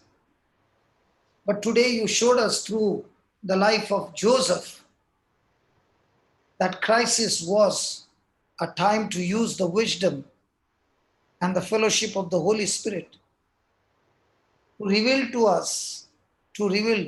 us and from us to this world the mighty ability, the mighty wisdom of God. We have failed to understand your love and we have been challenging and we have been in doubt that God is not for me because of all these things that are going wrong in my life. We have failed to fellowship with you. We have failed to obey you. We have failed to use the time in the right way. We have mismanaged our time, our resources. It is we who have failed. But the devil has been constantly putting thoughts in our mind that God is not for me. God is not for me because I have failed. I have not fellowshiped with God. I have not been studying His word enough.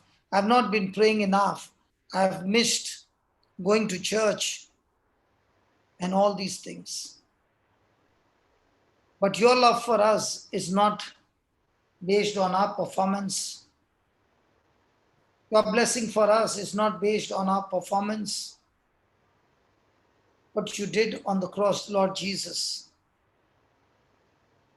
You turned everything in our favor, and especially God on our side. The veil was torn in the temple so that all enmity between God and man was destroyed.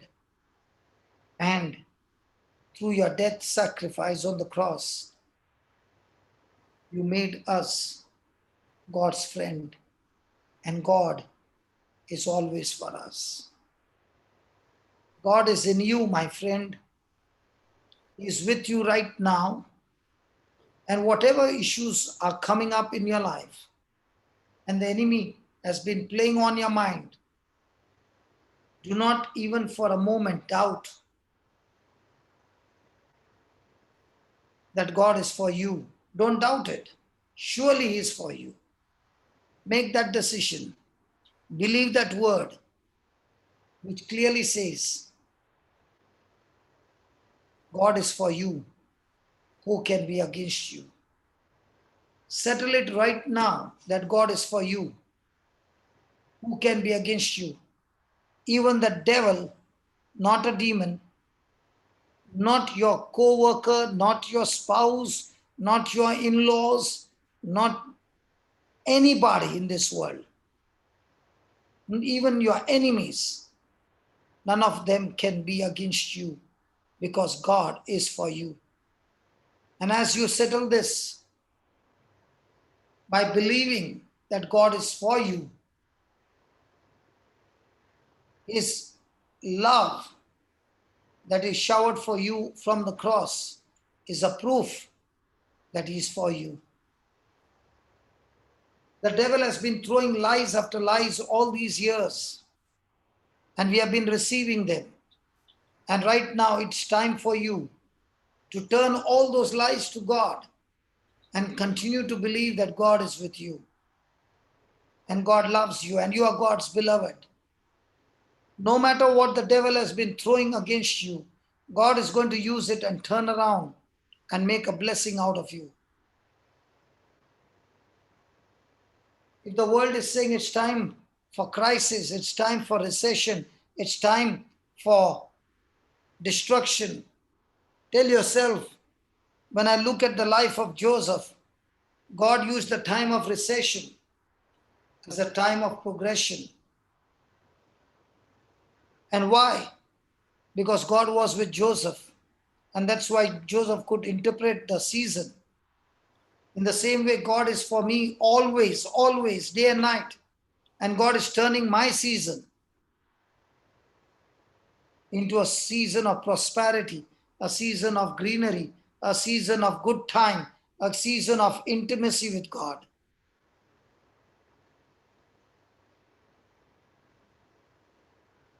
If you have been getting thoughts that God is against you, destroy those thoughts, because we use our spiritual weapons against every stronghold and everything that is rising up against God and leading you to disobedience. Bring every thought into captivity. You are under God's grace. You are under God's management. You are under highest management, and that management has put you in charge. It is the blood of Jesus that has been shed for you, that God is for you always. And He is never against each one of us. Father, thank you. Thank you, Father, for this revelation. Thank you, Father, for this truth. And I can see in my spirit, demonic forces are destroyed. The lies of the devil is destroyed. Every work of Satan is destroyed. Anger and bitterness is destroyed. Jealousy and envy is destroyed. Greed is destroyed. Every work of Satan is destroyed. And the people are released from all captivity. And now in the midst of crisis, people are no longer going to be angry, but using this time of crisis for preparation for a great future. We thank you, we praise you. Lord Jesus, you are everything to us, and we receive through you prosperity and healing and deliverance, redemption. We have been purchased by your blood. We are sanctified by your blood. We are filled with your grace. We are filled with all our provisions being met. We are full of your patience that comes from you, wisdom that comes from you. Everything we have received from you, Heavenly Father, in the name of Jesus. And all God's people said, Amen. Amen. Amen. Amen. Praise God. Thank you, Jesus. Praise God. Thank you, Jesus. Thank you, Jesus. Hallelujah. Hallelujah. Great. Wonderful. So are we going to be scared of the crisis now? No. No. Are we like Joseph? Yes. With the wisdom of God that we have been learning from all these days, is God taking us to the next level? Amen. Yes. Amen. Praise God. God bless you. Over to you, Brother Jude. Baba Praise Jude. God. Thank you, Papa. So we'll be back in 30 minutes. So you can have your lunch, snacks, whatever you want. We'll be back in 30 minutes time and we'll continue the same studies. Thank you. Praise God. When we come back, let Jocelyn start. Jocelyn, Yeah, Papa. I want you to start on the same topic. Okay? And I Okay. will join in. I will join in. Okay? Okay. Okay. Thank you. Thank you all. Thank you.